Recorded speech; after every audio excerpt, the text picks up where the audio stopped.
Sirotons le houblon, le podcast qui fait glou-glou dans tes oreilles.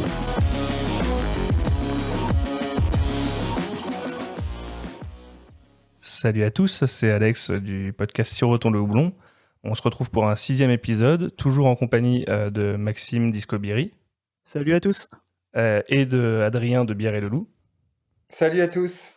Et aujourd'hui, on est accompagné de Julien et de Mathurin de la cave la Biérothèque à Toulouse. Salut et bonjour. Voilà. Alors, on vous a aujourd'hui comme invité parce que le sujet du jour va tourner autour du métier de caviste. On va parler vraiment de ce qui concerne ce métier, de plein d'aspects de ce métier-là. Et voilà, donc si déjà vous voulez vous présenter rapidement pour les auditeurs. Du coup, moi je suis Julien, moi je gère la Biérothèque et deux autres établissements, un qui s'appelle Delirium Café, que tout le monde doit connaître au moins par le nom de la bière, et le Péri, qui est un établissement de quartier plus tourné sur le côté terrasse. Très bien. Et moi c'est Mathurin, je suis responsable de cave ici à la Biérothèque et brasseur de formation, et voilà. C'est une micro-brasseur de formation. Et aujourd'hui, je travaille à la Biérothèque tout en montant un petit projet brassicole à côté. Tout ça. Super. Et du coup, on va rentrer rapidement dans le vif du sujet. On va commencer, nous, avec la section news. Et juste avant de commencer à parler, je pense qu'on va s'ouvrir la bière que nous, on va boire pendant l'épisode. Je ne sais pas si vous avez quelque chose de prévu du côté de la Biérothèque, mais... avec Maxime, déjà, on s'est mis d'accord pour être dans le thème, et on a la Fruitifaction, donc votre collab avec la débauche. Ok, pourquoi pas. Effectivement, c'est notre toute première bière qu'on a brassée effectivement avec nos copains d'Angoulême. Et nous, on ouvre une Black Project New Image, pour le coup, un peu plus. On a pris quelques kilomètres là. Ouais. Mais c'est vraiment plutôt pas mal. Et Adrien, toi, je sais pas ce que t'as. Moi, j'ai pris une surette framboise de la brasserie Elixir. Donc, c'est assez aussi, léger, ouais. C'est fruité, c'est sympa. C'est estival.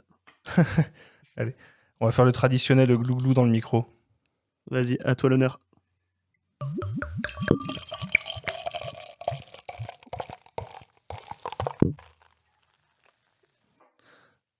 Un beau glou-glou de confinement. J'enchaîne directement. Vas-y donc.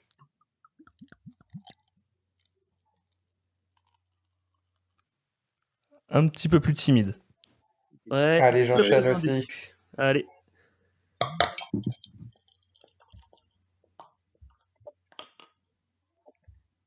Et on y va aussi.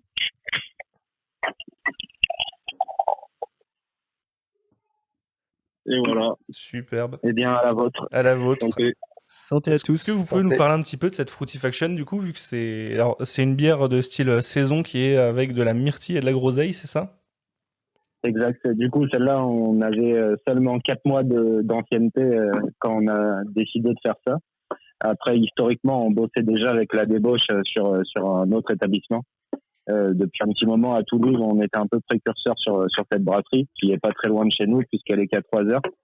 Et c'était notre première collab où vraiment c'était plus un choix de recette qu'un vrai brassage. C'est d'ailleurs la seule bière qu'on n'a pas réellement brassée, mais qu'on a écrit avec eux, la recette sur place évidemment, le choix des fruits, goûter, etc., etc. Et le but était vraiment de faire une bière tout public pour initier vraiment le côté artisanal au plus large public. On a fait quand même 20 hectos, du coup 2000 litres de cette bière. D'accord, ouais, c'est une bière qui reste assez accessible pour une personne qui n'est pas forcément initiée, mais sur un style qui est quand même assez pointu. Enfin, les bières de saison, ça reste... c'est pas forcément ce qu'on retrouve le plus. Ouais, mais malgré tout, des références comme la saison du pont, par exemple, restent des gros incontournables. Et du coup, la levure de saison, c'est un produit, un goût que les gens ont presque l'habitude d'avoir. Donc, c'était quand même plus facile que de faire une Imperial Stout à la pistache, comme on a pu faire il y a peu de temps, quoi. Ouais, c'est sûr. Que j'ai bu avant-hier, d'ailleurs, l'Imperial Stout à la pistache. Très bonne découverte aussi, ouais. Ouais, j'ai trouvé la pistache un poil discrète, mais du coup, on a une surprise. On l'a rebrassé, on l'a pas rebrassé, on l'a mis en barrel edge avec 5 fois de plus de pistache en barrique 9 et avec un ajout de bourbon. Nous, on l'a goûté, on la reboira d'ailleurs dans l'interview. Et c'est vraiment vraiment génial. Et pour le coup, si t'aimes pas la pistache, faut pas la boire, mais si t'aimes la pistache, c'est vraiment au top, quoi. Ah bah, j'adore la pistache, donc moi je me jette là-dessus. On est tous d'accord sur la première version, c'était timide sur la pistache, quoi. Ouais, c'est exactement la discussion qu'on avait eue avec Alex. Parce que du coup, moi je suis pas très très fan de pistache et je l'ai reçu aussi, du coup. La pistache, je l'ai pas encore goûtée, mais il m'a dit qu'elle était timide, j'ai fait yes. Ouais, voilà. Mais je vous encourage à la goûter l'une à côté de l'autre. Du coup, la BA qui sort du coup la semaine prochaine, et vous verrez la différence, elle est plus que costaud, quoi. Ah bah voilà, c'est une bonne idée du coup pour la. Je bois les deux en même temps. Ouais, c'est bien plus gourmand, c'est vraiment sympa. Bah voilà. C'est exactement ce que j'avais retiré moi de ma conclusion sur la dégustation que j'ai fait, c'est que c'était pas forcément un Imperial Stout très gourmand, mais qui est très bien fait, très équilibré, et j'avais vraiment beaucoup aimé. Ouais. Bon, bah, cool. La version barriquée est encore dans enfin, c'est pas non plus un gros dessert gâteau, mais c'est plus pistache, plus long aussi en longueur. C'est vraiment. Ouais, ça peut me plaire. On va voir quand ce sera bien en place, parce que pour l'instant, c'est très trempe, mais ça laisse entrevoir de très belles choses. Superbe. Ça me donne envie de tester aussi. En tout cas, là, la Fruitifaction, ouais, très bien aussi. Hein. C'est beaucoup plus, c'est un style totalement différent, beaucoup plus léger, mais ouais, Myrtille Groseille, ça marche bien. Ça marche bien. En pression surtout, mais en bouteille aussi un petit peu, ça a amené de l'acidité, qui a amené presque vers une petite sour, quoi. Du coup, c'était intéressant pour conseiller à quelqu'un qui n'aime pas du tout l'acidité ou qui ne pense pas aimer le style sour, vers ce genre de style, quoi. Ouais, c'est vrai qu'on est un peu à mi-chemin entre les deux mondes, la sour et la saison, parce qu'on ressent quand même le caractère des levures de saison, mais c'est vrai que la myrtille, la groseille, ça apporte une petite acidité sympathique. Ouais, surtout la groseille pour le coup. Ouais. La myrtille va être un peu plus fruitée, arrondie, mais ouais, la groseille dans la bière, c'est génial. Avec les fruits bien acides, comme les petites grillettes. Bien équilibré en tout cas, entre justement le côté saison, sour et le côté fruité. Moi, j'aime beaucoup. Et la robe est très très belle aussi. Ouais. J'aime beaucoup. Belle robe, bien rosée, ouais, c'est sympathique. Cool. Vous avez goûté les deux autres qu'on a pu faire? Vous aviez goûté la Tropical Trip? Non, moi je l'ai pas goûté. Ah, moi je l'ai goûté celle-ci. J'avais bien aimé aussi. C'était avec Piggy, cool, c'est ça? Ouais, c'était avec Piggy. C'était l'avant-dernière, avant confinement, quoi. Ouais. Du coup, mais ouais, c'était vraiment cool, quoi. C'était plus une sour IPA par le fruit aussi qui avait amené de l'acidité. Mais, carrément, ouais. Mais vrai carton, quoi. On était vraiment super emballés de ce produit. On a essayé même d'en chercher dans d'autres caves pour essayer d'en ravoir et on en a même pas trouvé, quoi. Du coup, c'est cool, c'est qu'elle est vraiment partie partout en France, quoi. Ah, nickel. Du coup, on va quand même embrayer sur les news parce que on va essayer de faire un épisode qui dure pas 3 heures non plus. Référence à celui d'avant. Moi, je voulais parler d'un autre podcast qu'on a déjà évoqué, notamment Adrien, c'est le Podcapsuleur.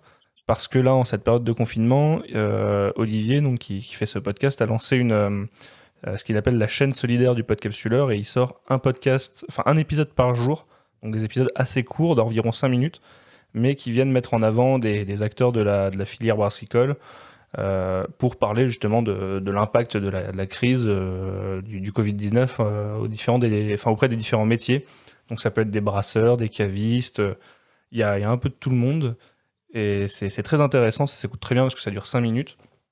Et on y apprend pas mal de choses. Je sais pas si vous avez eu l'occasion de l'écouter, mais... Non, ça donne envie en tout cas. Ouais. Mais, tout ce qu'il fait est très quali, c'est quand même quelqu'un qui vient du monde de la radio. Et ça s'entend. Là, je suis connecté sur son site, c'est vrai que c'est bien foutu, quoi. Ouais. Et là, ouais, ces petits épisodes, c'est vraiment en format court, c'est très carré parce qu'on a 5-6 minutes tous les jours. Et en format interview, c'est condensé et il y a plein de choses à en retenir. Ouais, ça, mine de rien, c'est assez dense. En 5-10 minutes, il arrive à te balancer un nombre d'infos. C'est le format petit reportage radio, quoi. C'est ça, et t'es vraiment au courant de ce qui se passe, quoi. Tout à fait. Et ensuite, donc ça c'était la petite news sympathique. Et après, il y a le gros du sujet qui est ce dont on parle beaucoup en ce moment, qui est cette crise du Covid-19, sur comment ça impacte les différents corps de métier. Il y a pas mal d'articles qui sont sortis ces derniers jours et ces dernières semaines, notamment l'information de baisse du marché de la bière de 30 à 40%, donc ça c'est selon Cronenbourg.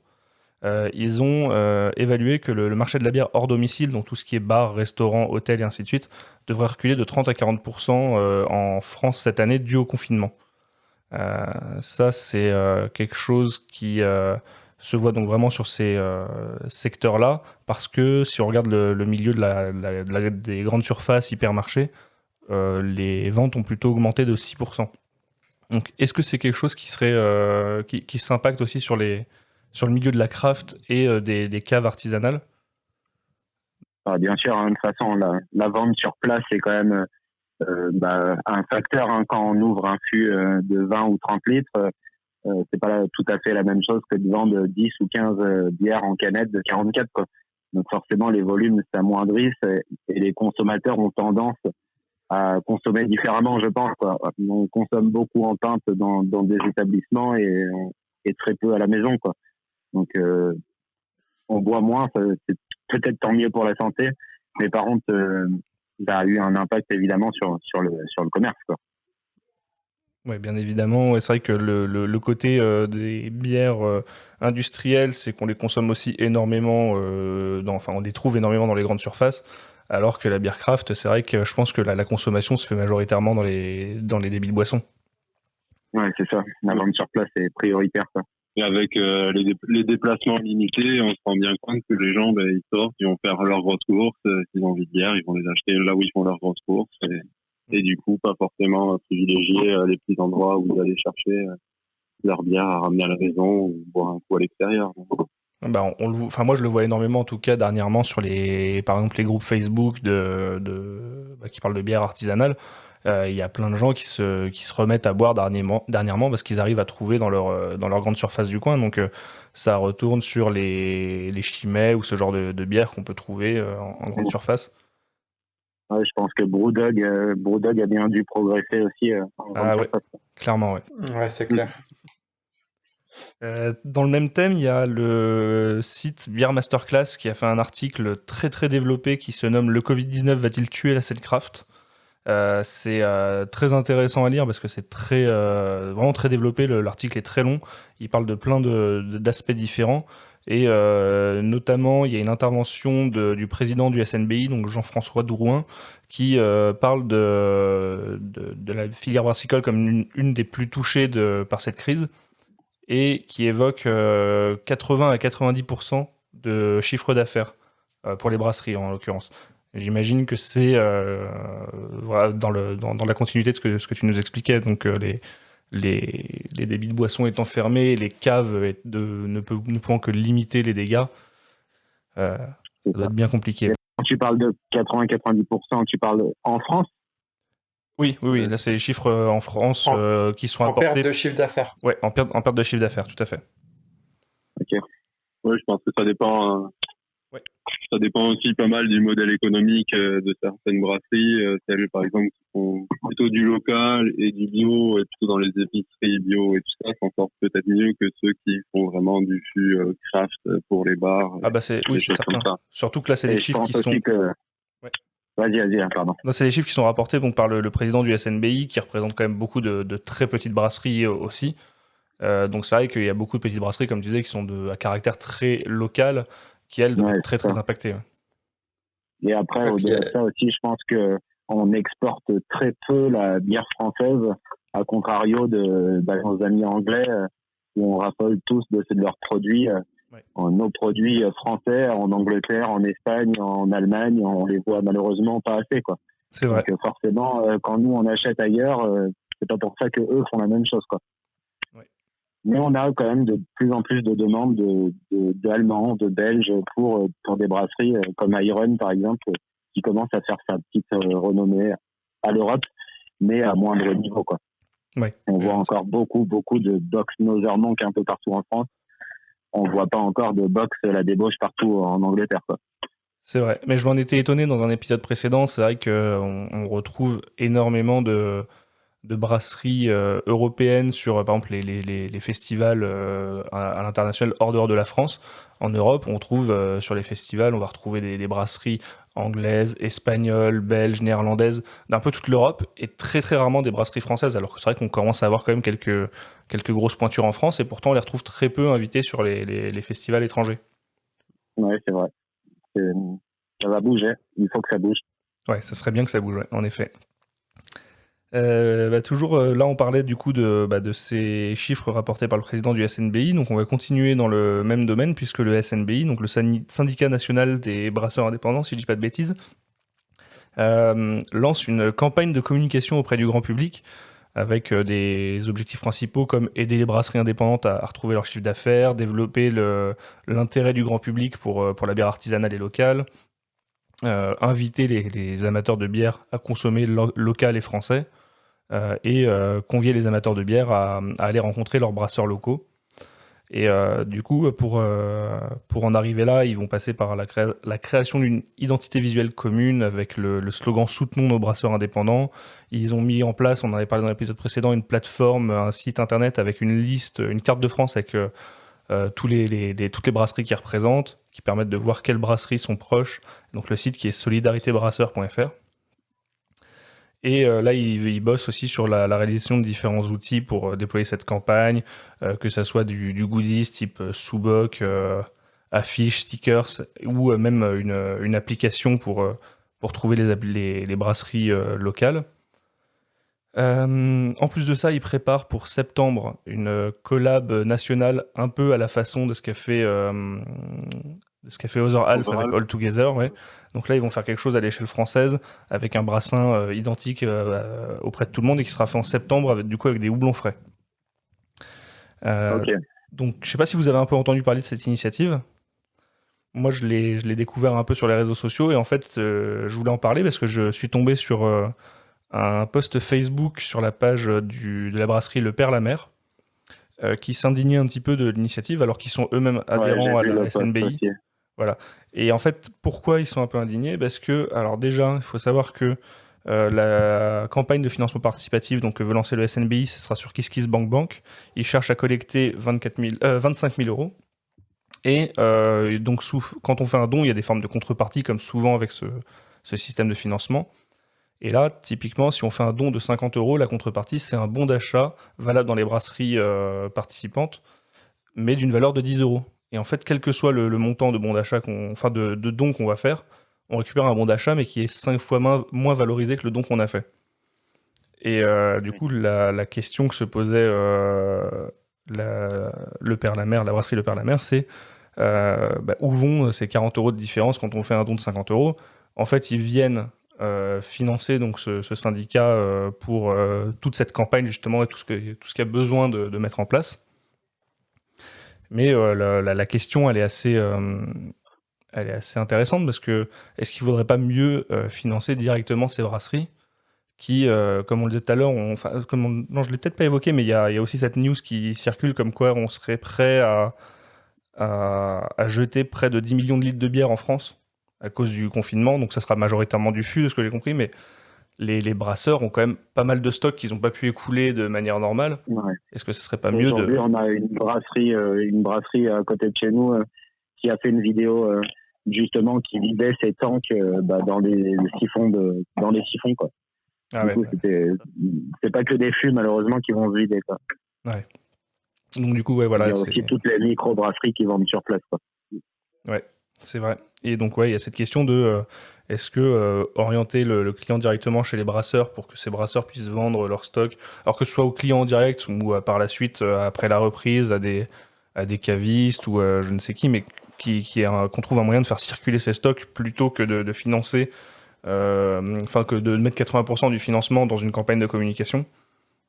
C'est C'est vrai que la question se pose d'autant plus que, comme le souligne ce post Facebook de le père la mère, la campagne se nomme « Soutenons nos brasseurs indépendants », alors que les fonds ne reviennent pas vraiment aux brasseurs. Oui, bien sûr. Donc, Je pense qu'il y a une petite erreur de communication là, parce que ça a mal été amené. Et c'est vrai que quand on voit 50 € pour faire un don et qu'il y a seulement 10 € qui revient au brasseur en affiché comme ça, on se dit mais quel est l'intérêt et pourquoi pas aller dépenser ces 50 € directement Ouais, bien sûr. chez mon brasseur. Mais c'est comme ce qu'il a écrit sur son post, le père la mère, en conseillant d'aller tout simplement aux gens d'aller acheter des bières aux brasseries, quoi. Ouais. Et de dire bon bah allez dépenser directement vos sous en achetant des bières, quoi. Tout à fait. Et bah, du coup, moi, ça me fait une parfaite transition vers la dernière news que j'avais notée, qui est le collectif brassicole qui s'appelle Bière de Provence, qui a été créé récemment et qui regroupe 14 brasseries différentes qui lancent un système de box. Donc, c'est que des brasseries indépendantes de la région PACA. Et dans leur box, c'est une box qui contient 24 bières qui proviennent de ces 14 brasseries différentes pour un prix de 60 €, et donc qui sont soit à livrer à domicile pour les habitants de la région PACA, soit en retrait en drive dans les brasseries participantes. Et donc là, il y a une liste de 14 brasseries participantes qui sont que des brasseries locales. Et voilà, ça c'est le genre d'actions qui ont été mis en place. On en a parlé déjà dans les 2 épisodes précédents, voire même 3 épisodes précédents, si je dis pas de bêtises.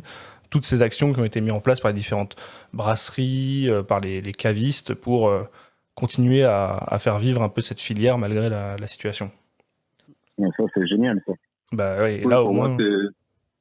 Ouais, vas-y. c'est vraiment le genre de choses qu'il faut faire, de se lier localement pour être plus fort, pour avoir une vraie proposition alléchante, plus que une campagne du SNBI, même si voilà, ça servirait, mais bon, c'est vrai que la contrepartie, là pour 60 €, on a 24 bières, on découvre des brasseries, c'est plus ça. alléchant, on va dire. Clairement, bah moi typiquement, c'est sûr que là, je préfère soit aller directement dans ma brasserie locale et acheter pour 50-60 € de bières qui reviendront directement au brasseur, ou faire des commandes dans des caves en achetant des bières françaises. Au moins, je fais vivre la cave en même temps, et cette cave, elle, passe commande à ces entreprises françaises derrière. Donc là, on redistribue un petit peu plus les finances, on va dire, mais au moins on sait dans quelle poche ça tombe. Oui, en plus. Et en plus, il y a beaucoup de découvertes. Là, moi, si je pouvais acheter ces 24 bières pour 60 €, je le ferais avec plaisir. Et en étant dans le métier, je connais malheureusement aucune des brasseries qui est sur la liste, quoi. Ah si, je connais Sulos, évidemment. Mais le reste, ça me ferait que découvrir de nouvelles brasseries et peut-être justement d'avoir envie d'aller plus loin avec eux, quoi. Clairement, là en fait on est sur quand même pas mal, je pense, de petites brasseries locales, des brasseries de village par exemple. Moi dans la liste, c'est vrai que j'en connais pas énormément, mais je connaissais la brasserie artisanale de Serponçon parce que j'ai une amie qui vivait juste à côté et qui me faisait découvrir leur bière. C'est typiquement une brasserie de petit village de montagne qui fait des bières bien sympas. C'est pas chez eux qu'on va trouver une bière très atypique à la manière de Iron par exemple, mais ça reste des très bons produits et très intéressants à découvrir. Et je pense que une grosse partie des brasseries de cette liste-là sont du même acabit. Ouais, clairement. Moi, c'est ce que j'avais noté pour mes news. Je sais pas si Adrien, Maxime, vous avez des choses à ajouter.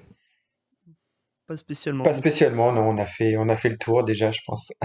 Du coup, ça veut dire qu'on peut rentrer dans le cœur du sujet, qui est donc le thème du jour, le métier de caviste en bière.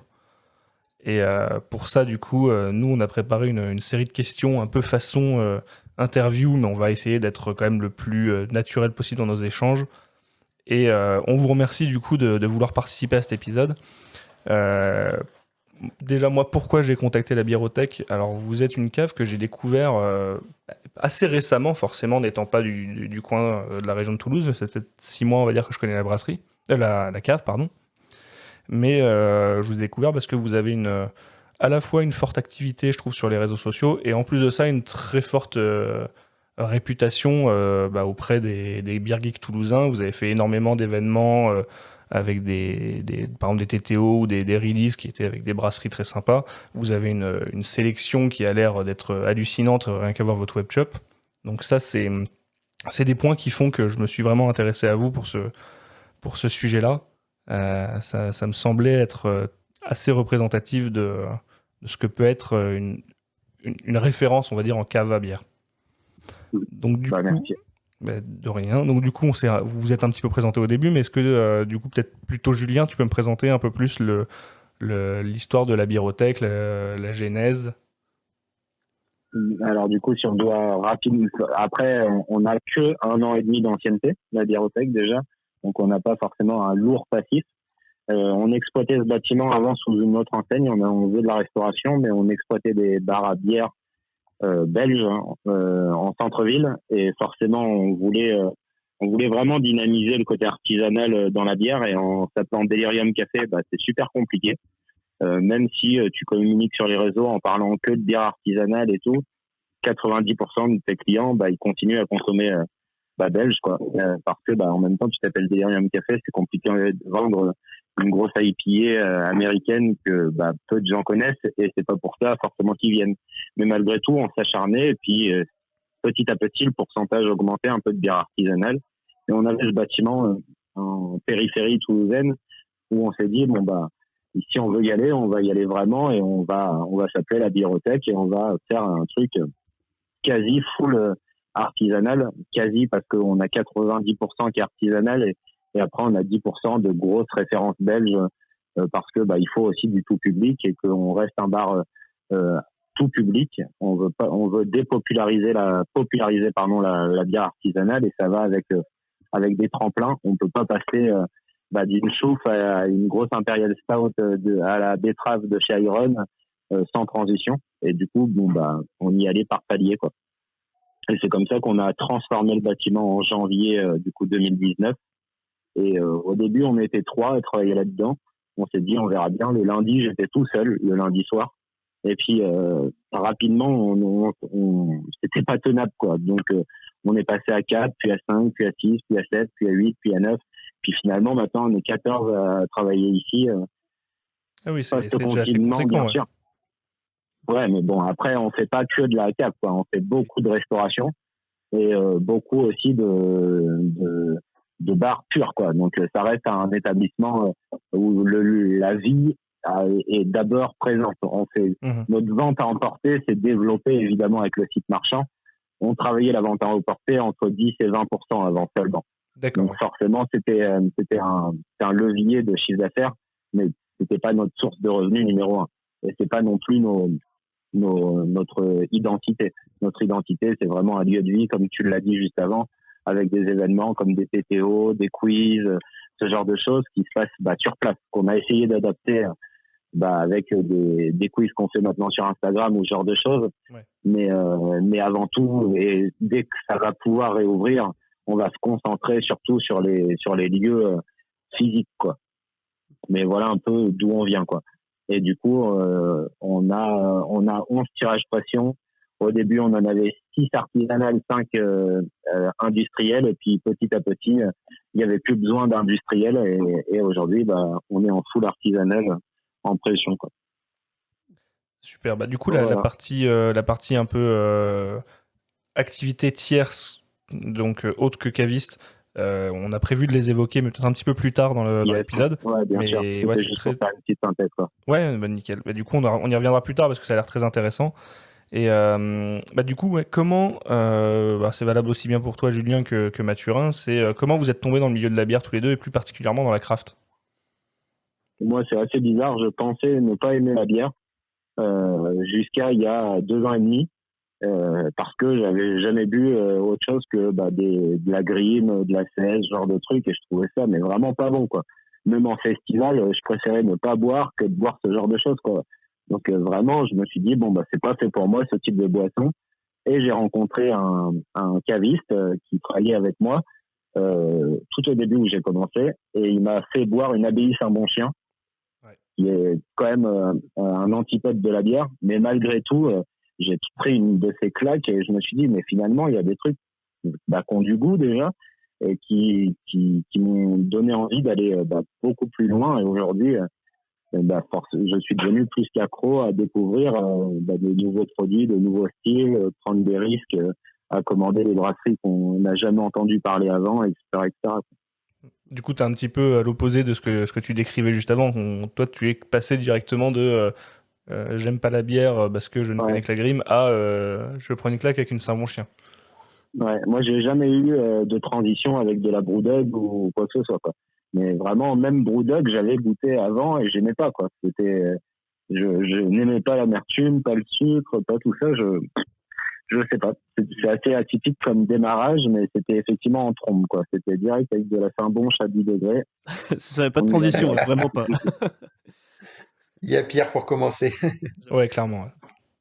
Bah, et du coup, Mathurin. Ouais. Bah, du coup, alors moi, ça fait un peu plus longtemps, sur une douzaine d'années, que j'ai franchi la porte du 1001 bières à Toulouse, une des premières caves à bière, voire peut-être la première à l'époque. Et puis voilà, direct tombé sur des trucs qui m'ont bien plu, qui m'ont donné envie d'aller beaucoup plus loin. Mais petit à petit, au final, j'ai goûté pendant ces 12 années pas mal de choses dès que ça arrivait. Toujours aller faire des petits tours dans les caves à bière et les bars à bière. Et puis après, j'ai habité 8 ans en Belgique et à Bruxelles. Donc là, c'est un peu la claque aussi parce que c'est un autre pays avec une autre culture, avec des produits qui sont aussi beaucoup plus accessibles, on va dire, sur des choses très très bien faites. Enfin, je pense à la brasserie de la Seine, c'est pendant 8 ans un gros coup de cœur, quoi. Parce que à la brasserie, il faut imaginer, c'est entre 35 et 50 euros la caisse de 24 sur des trucs des fois barriqués, enfin des choses comme ça. Donc voilà. Et puis après, je trouvais une formation de microbrasseur en cours du soir. Et puis là, c'est fini, quoi. C'est parti. J'étais dans le truc, quoi. Et impossible de s'arrêter une fois qu'on a commencé à brasser et goûter les choses qu'on crée, les comparer avec ce qu'on boit, et plein de choses comme ça. Et puis après, retour sur Toulouse et trouver ce petit boulot fort sympathique à la biérothèque. Vraiment, fait plaisir de pouvoir bosser avec une qualité de cave comme ça au niveau des références qu'on peut avoir. Et voilà. Donc pour l'instant, c'est très bien comme ça et vive la craft, quoi. Ouais, ça c'est clair que travailler dans la craft, je pense que on est plusieurs à en rêver ici. Hein. Ouais, c'est clair. Après, c'est pas que des avantages, malheureusement. Ah non, mais je veux bien croire. J'ai bossé dans un métier passion juste avant et c'est vrai que c'est un peu à double tranchant, mais je serais pas contre tenter l'expérience avec la craft, un de ces quatre. Hein. Il y a que comme ça qui sera. Ouais. Du coup, comment on en vient à ouvrir sa propre cave à bière ? Du coup, je l'avais synthétisé un petit peu avant, mais c'était vraiment ce côté où on aimait vraiment boire. Au-delà de ça, évidemment, on a tous besoin d'avoir un métier qui nous rémunère. Hein. Il n'y a pas débat, on fait pas des métiers de bénévoles, quoi. Donc, le but, c'était de pouvoir allier, évidemment, une passion, parce que c'était devenu une vraie passion après plus d'1 an à exploiter un bar qui était du coup le Delirium Café, et où on vendait 90-95% de bière belge et 5% de bière artisanale, quoi. Et on se disait, mais comment faire pour pouvoir dynamiser ces 5% qui sont fabuleux, quoi. Mais sans connaître, les gens ont toujours du mal à mettre 6, 7, 8 euros dans une pinte d'un produit qu'ils ne connaissent pas, quoi. Donc on fait goûter, on y va progressivement, et puis on se rend compte que c'est pas forcément le lieu pour. Et du coup, pour y aller à fond, on ouvre un lieu qui est dédié à ça et avec un univers qui est tout autour de ça. Donc, les gens n'ont presque pas le choix. Donc, tu es dans une proximité avec les gens qui fait que tu fais découvrir chaque jour quelque chose de nouveau et finalement, ça match, quoi. Tu disais tout à l'heure qu'au début, dans la cave, vous aviez à peu près moitié de bec pour de la craft et moitié de bec pour l'industriel. Il y avait une différence, on va dire, tarifaire entre une pinte de craft et une pinte d'industriel, on va dire sur un style similaire. Et bizarrement, souvent, l'industriel est plus cher, hein, parce que quand tu sais les prix au litre de ces industriels, tu es plus cher avec de la chauffe, de la triple carbonite ou ce genre de produit, parce que eux, dans leur système, tout est plus cher, quoi. Donc non, c'était pas le problème du prix, hein, forcément. C'était plus le problème de devoir quand même, malgré tout, dépenser psychologiquement, de ne pas connaître ce que tu vas boire. Pour beaucoup de gens, c'est compliqué. Ouais. Un beer geek, il a envie toujours de nouveautés. Et c'est aussi un autre problème, ça. Mais parce que des références qui devraient être plus populaires et qui devraient être des références fidèles. Là, chez Popin, il y a la Icona, quoi, en brasserie, en bière annuelle. C'est quasiment la seule. C'est peut-être la seule.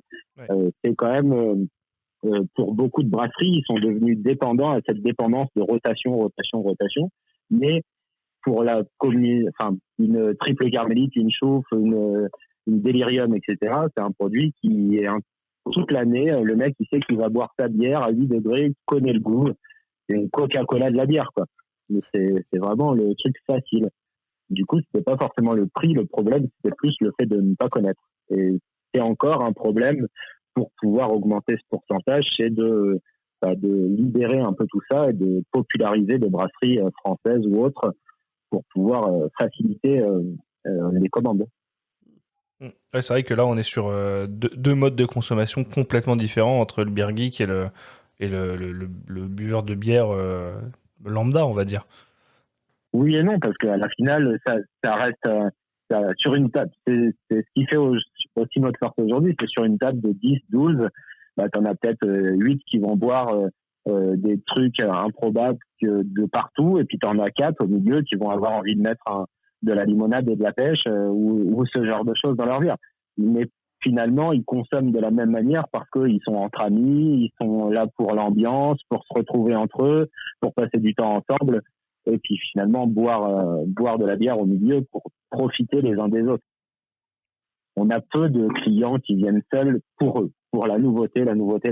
On en a, mais ça reste plus un lieu convivial et de réunion qu'un lieu de nouveauté permanente. D'accord.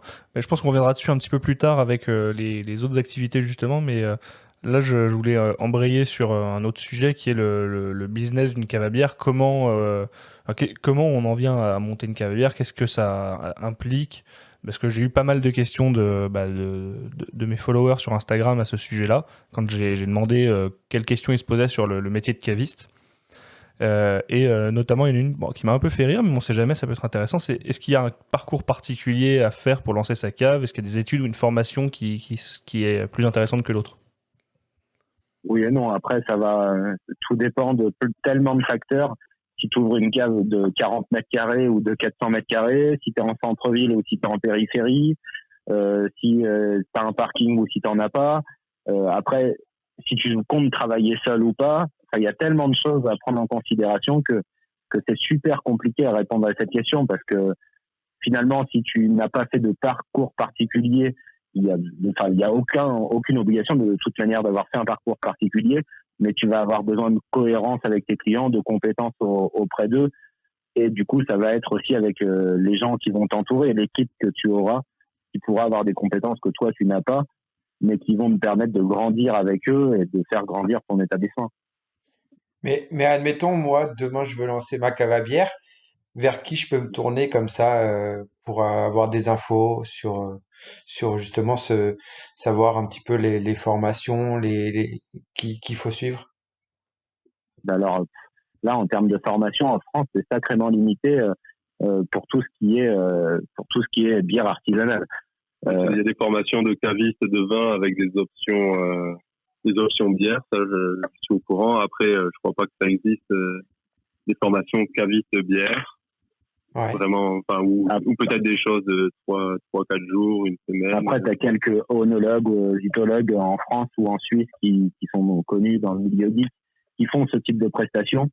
Mais bon, ça restera une formation que tu auras sur une journée ou deux, qui vont te développer ta compétence immédiatement. Mais après, c'est très subjectif le goût. Il y a plein de choses à prendre en considération. Et je pense que la meilleure des formations, c'est de lire, s'intéresser, de se cultiver un peu en autonomie, quoi. De pas suivre un parcours tout tracé. T'as pas un master caviste de bière, quoi. Il y a peut-être quand même quelques bases à avoir, par exemple des connaissances, je sais pas, en compta ou ce genre de choses, mais qui sont des trucs communs à toutes les gestions d'entreprise. Ouais, voilà. Là, je te parlais du fait vraiment du business de cave à bière.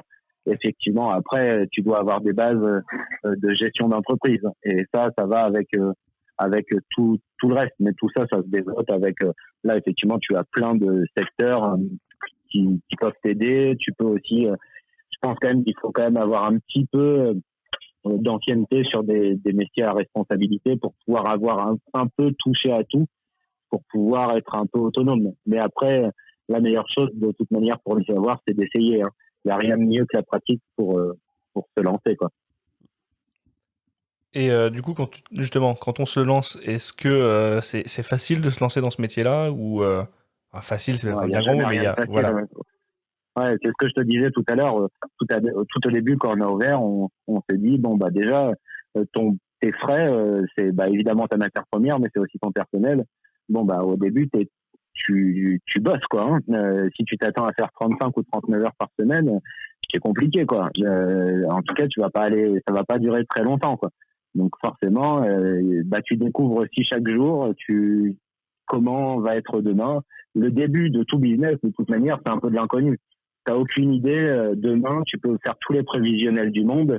Tu sais pas si demain tu feras 100, 200, 500, 600, je t'en sais rien. Sauf que pour gérer ton entreprise, tu as besoin de savoir combien tu vas faire. Donc c'est compliqué. Ça reste la première année de la pure découverte. Et tout ce que tu peux essayer de faire ne peut être que bénéfique parce qu'elle permettra soit de le refaire et de le refaire mieux, soit de plus le refaire, quoi. Et du coup, de te développer, de gérer des pourcentages, des ratios. Si tu gagnes 100, tu dépenses tant dans tes hommes, tant dans tes produits, tant dans ton électricité, ton loyer, etc., etc. Mais ça, malheureusement, reste un risque qui n'est pas quantifiable au départ, quoi. Oui, bien sûr. Parce que justement, du coup, est-ce que le métier de caviste, est-ce que ça reste un métier, on va dire, passion, ou est-ce que c'est quand même un métier qui peut permettre d'avoir une activité qui tourne convenablement et d'en vivre confortablement, on va dire? Tu peux vivre de ta passion. Et je pense que il faut vivre de sa passion, même si ça peut paraître assez bizarre de dire ça comme ça, mais c'est presque important. Mais oui, tu sais, ça reste un business où tu dois pouvoir te payer les salariés et en même temps prendre plaisir avec tes clients, avec tes produits, avec ton établissement. C'est indispensable pour de toute manière fonctionner, c'est d'être passionné. Si tu fais ça de manière automatique, tu prends un contrat brasseur, ils te donnent tant, tu vends leurs produits et puis basta. Il y a pas, c'est pour ça qu'il y a autant aujourd'hui de AB InBev, Kronenbourg en France, c'est que ils te financent tes decks et du coup c'est plus facile d'ouvrir. Mais par contre, tu te contentes de vendre leurs produits toute l'année. Donc tu vas gagner de l'argent, mais est-ce que tu auras envie de vendre ces produits toute l'année? C'est un autre problème. Et puis j'imagine que aussi à terme, alors c'est le contrat brasseur t'aide à te lancer, mais à terme, est-ce que ça va pas compliquer aussi la tâche, dans le sens où tu vas beaucoup moins te démarquer de tout autre bistrot que tu pourrais trouver en ville? Ouais, mais ça c'est encore compliqué parce que finalement, quand on a commencé, on a eu les phrases mais vous vendez même pas de la Grimbergen, vous vendez même pas de la Leffe, comme si c'était dans un métier de caviste, c'était inconcevable de ne pas avoir ce type de produit. Donc c'est se démarquer pour beaucoup de gens, c'est d'avoir de la bière d'abbaye. Donc c'est assez compliqué comme question. Mais oui, effectivement, de faire du différent te permet en tout cas de communiquer différemment et du coup de cibler une clientèle différemment. Donc c'est un levier effectivement intéressant. Et au-delà de ça, effectivement, le contrat brasseur, c'est comme un prêt, hein, il faut le rembourser. Donc tu vas payer tes produits à 1 euro de plus du litre. Et puis tu vas devoir aussi les vendre plus cher. Et puis tu vas te marier pendant 4-5 ans avec ça, quoi. La question que je me posais ensuite, c'est alors c'est un petit peu particulier d'en parler avec les circonstances de la crise du Covid, mais le milieu de la bière artisanale en France, est-ce que ça reste quelque chose qui est encore en croissance, ou tu penses que c'est un marché qui arrive à maturité? Non, on est encore tout bébé, hein. On a encore vraiment de très très très belles années devant nous. Personne ne peut dire en France, je pense, la bière artisanale c'est mort. Au contraire, on le voit avec tu en as parlé tout à l'heure, Médaille Run, qui arrive à sortir des bières à la betterave, à la passion, ce genre de choses. Il y a 10 ans, pour arriver à les vendre, je pense que c'était challenge. Maintenant, on s'arrache tous ce type de produit hyper novateur avec une expérience qui est complètement différente. Donc non, je pense vraiment qu'on a encore de très belles années pour l'artisanal devant nous. Et effectivement, la période permet pas de se projeter à l'instant T, mais par contre, on doit tous rebondir et rebondir avec de meilleurs projets, quoi. Mais du coup, le fait. Alors, actuellement, c'est vrai qu'on a encore beaucoup de place pour le marché de la bière artisanale en France. Il y a clairement de la place pour évoluer. Mais on arrive aussi à un stade où on a quasiment 2000 microbrasseries. Est-ce qu'il n'y a pas aussi, enfin, de ce côté-là, Tu sais qu'on a une microbrasserie aux États-Unis. Oui, mais ils sont aussi 5 fois plus nombreux. Ouais, mais est-ce que tu penses qu'il y a 5 fois plus de 2000? Est-ce que tu penses qu'il y a que 10 000 brasseries aux États-Unis? Je ne sais pas exactement le nombre, je mettrai une colle, mais je pense quand même que le marché artisanal, il a encore beaucoup de place. Enfin, j'espère vraiment croire ce que je dis, mais je pense vraiment qu'on a de belles années devant nous, quoi. Surtout pour les brasseries qui font des choses qualitatives, quoi. Ouais, ouais, vas-y.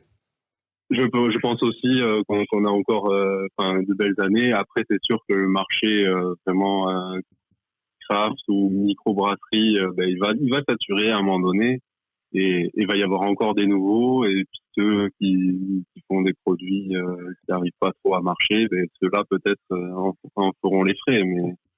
Mais quand on voit ce qui se passe, Guirec Aubert, le biérologue dont tu as parlé de l'article en introduction, là, il disait que, je l'avais vu à une conférence, il disait qu'au niveau des caves, sur Paris, on arrivait un peu à une certaine saturation, et d'ailleurs, on en a vu qu'il y en a 3 ou 4 qui ont fermé là, sur les 6 derniers mois, mais par contre, que dans le reste de la France, il y avait encore beaucoup de place pour des caves qui voudraient s'installer pour faire que du craft.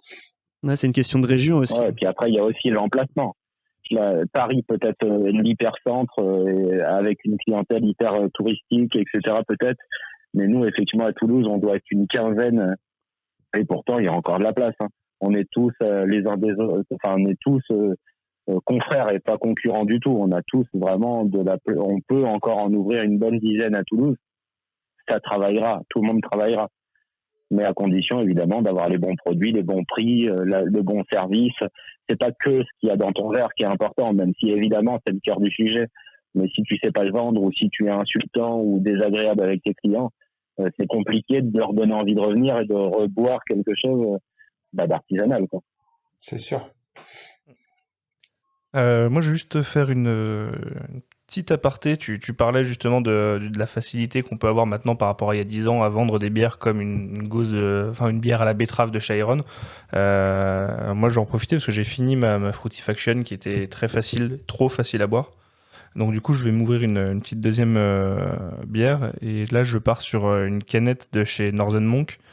Et dans le style un peu loufoque, on est plutôt bien placé. C'est une porter peanut butter and jelly. Donc beurre de cacahuète et confiture de, je sais pas, ça doit être marqué quelque part dessus, de raisin. Donc voilà. Ça régale-toi bien. Ouais, voilà. Donc là, c'est pareil, on est un peu dans les styles un peu loufoques. Hein. Hop. Je vais refaire le glouglou, évidemment. Évidemment.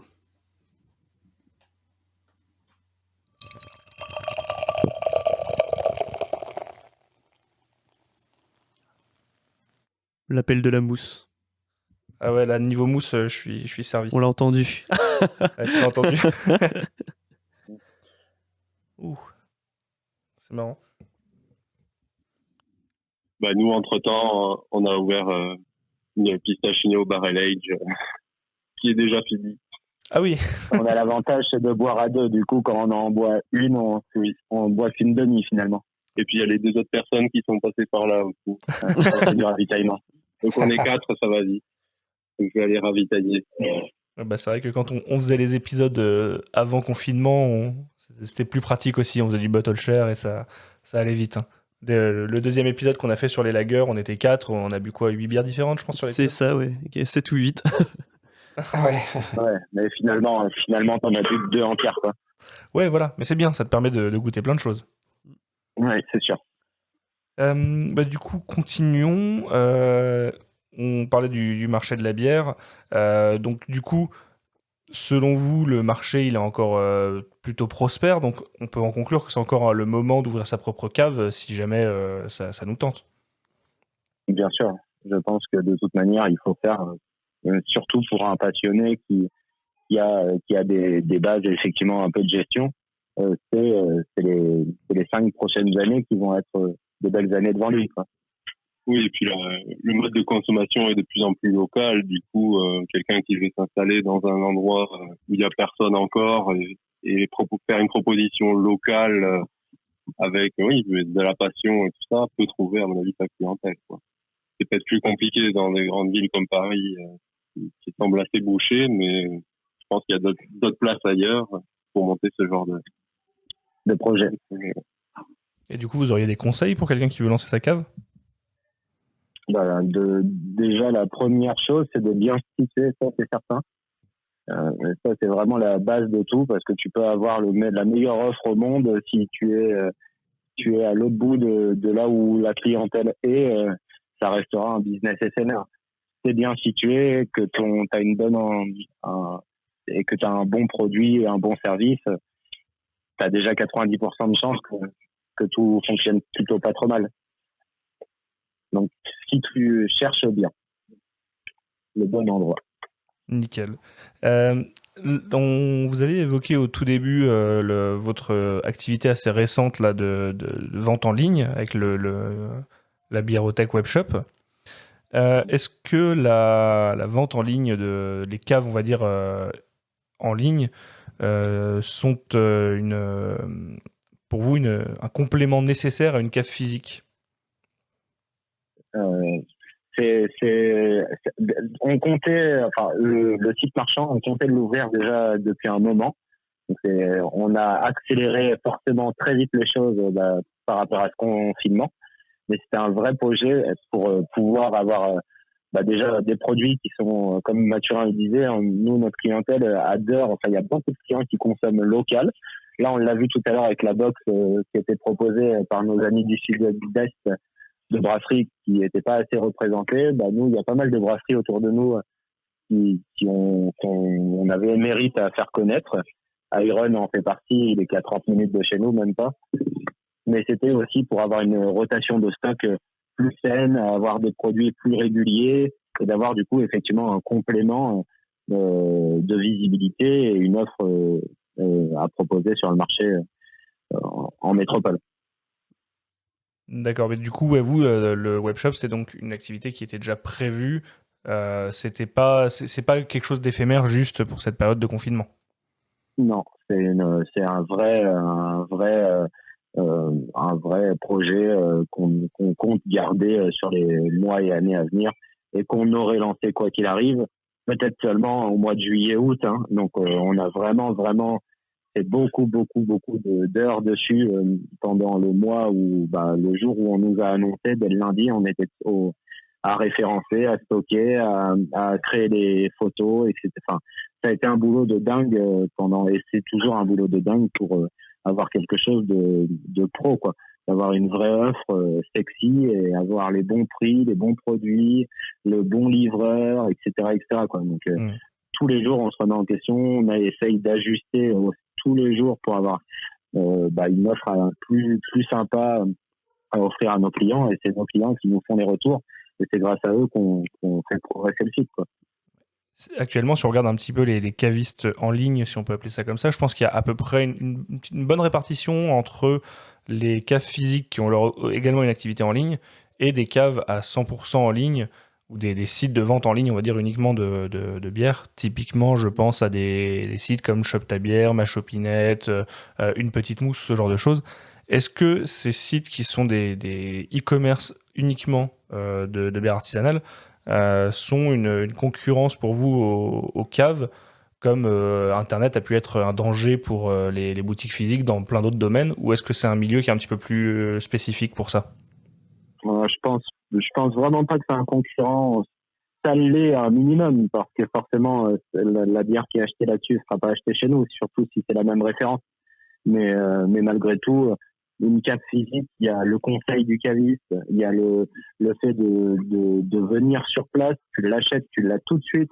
Il y a plein de choses, tu regardes le produit, tu regardes l'étiquette, il y a plein de choses qu'on peut pas faire en ligne et il y a beaucoup de nos clients qui viennent encore sur place et qui espèrent pouvoir se balader dans les rayons et qui n'ont pas envie de se connecter à un site internet. Ils ont besoin d'avoir des conseils, quoi. Et ça, pour le coup, on pourra jamais l'offrir la même expérience en ligne que sur place, quoi.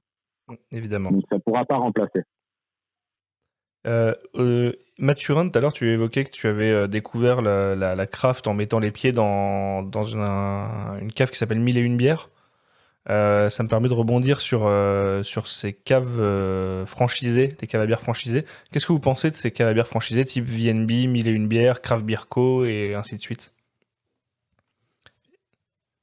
Eh bien, oui, c'est complètement différent.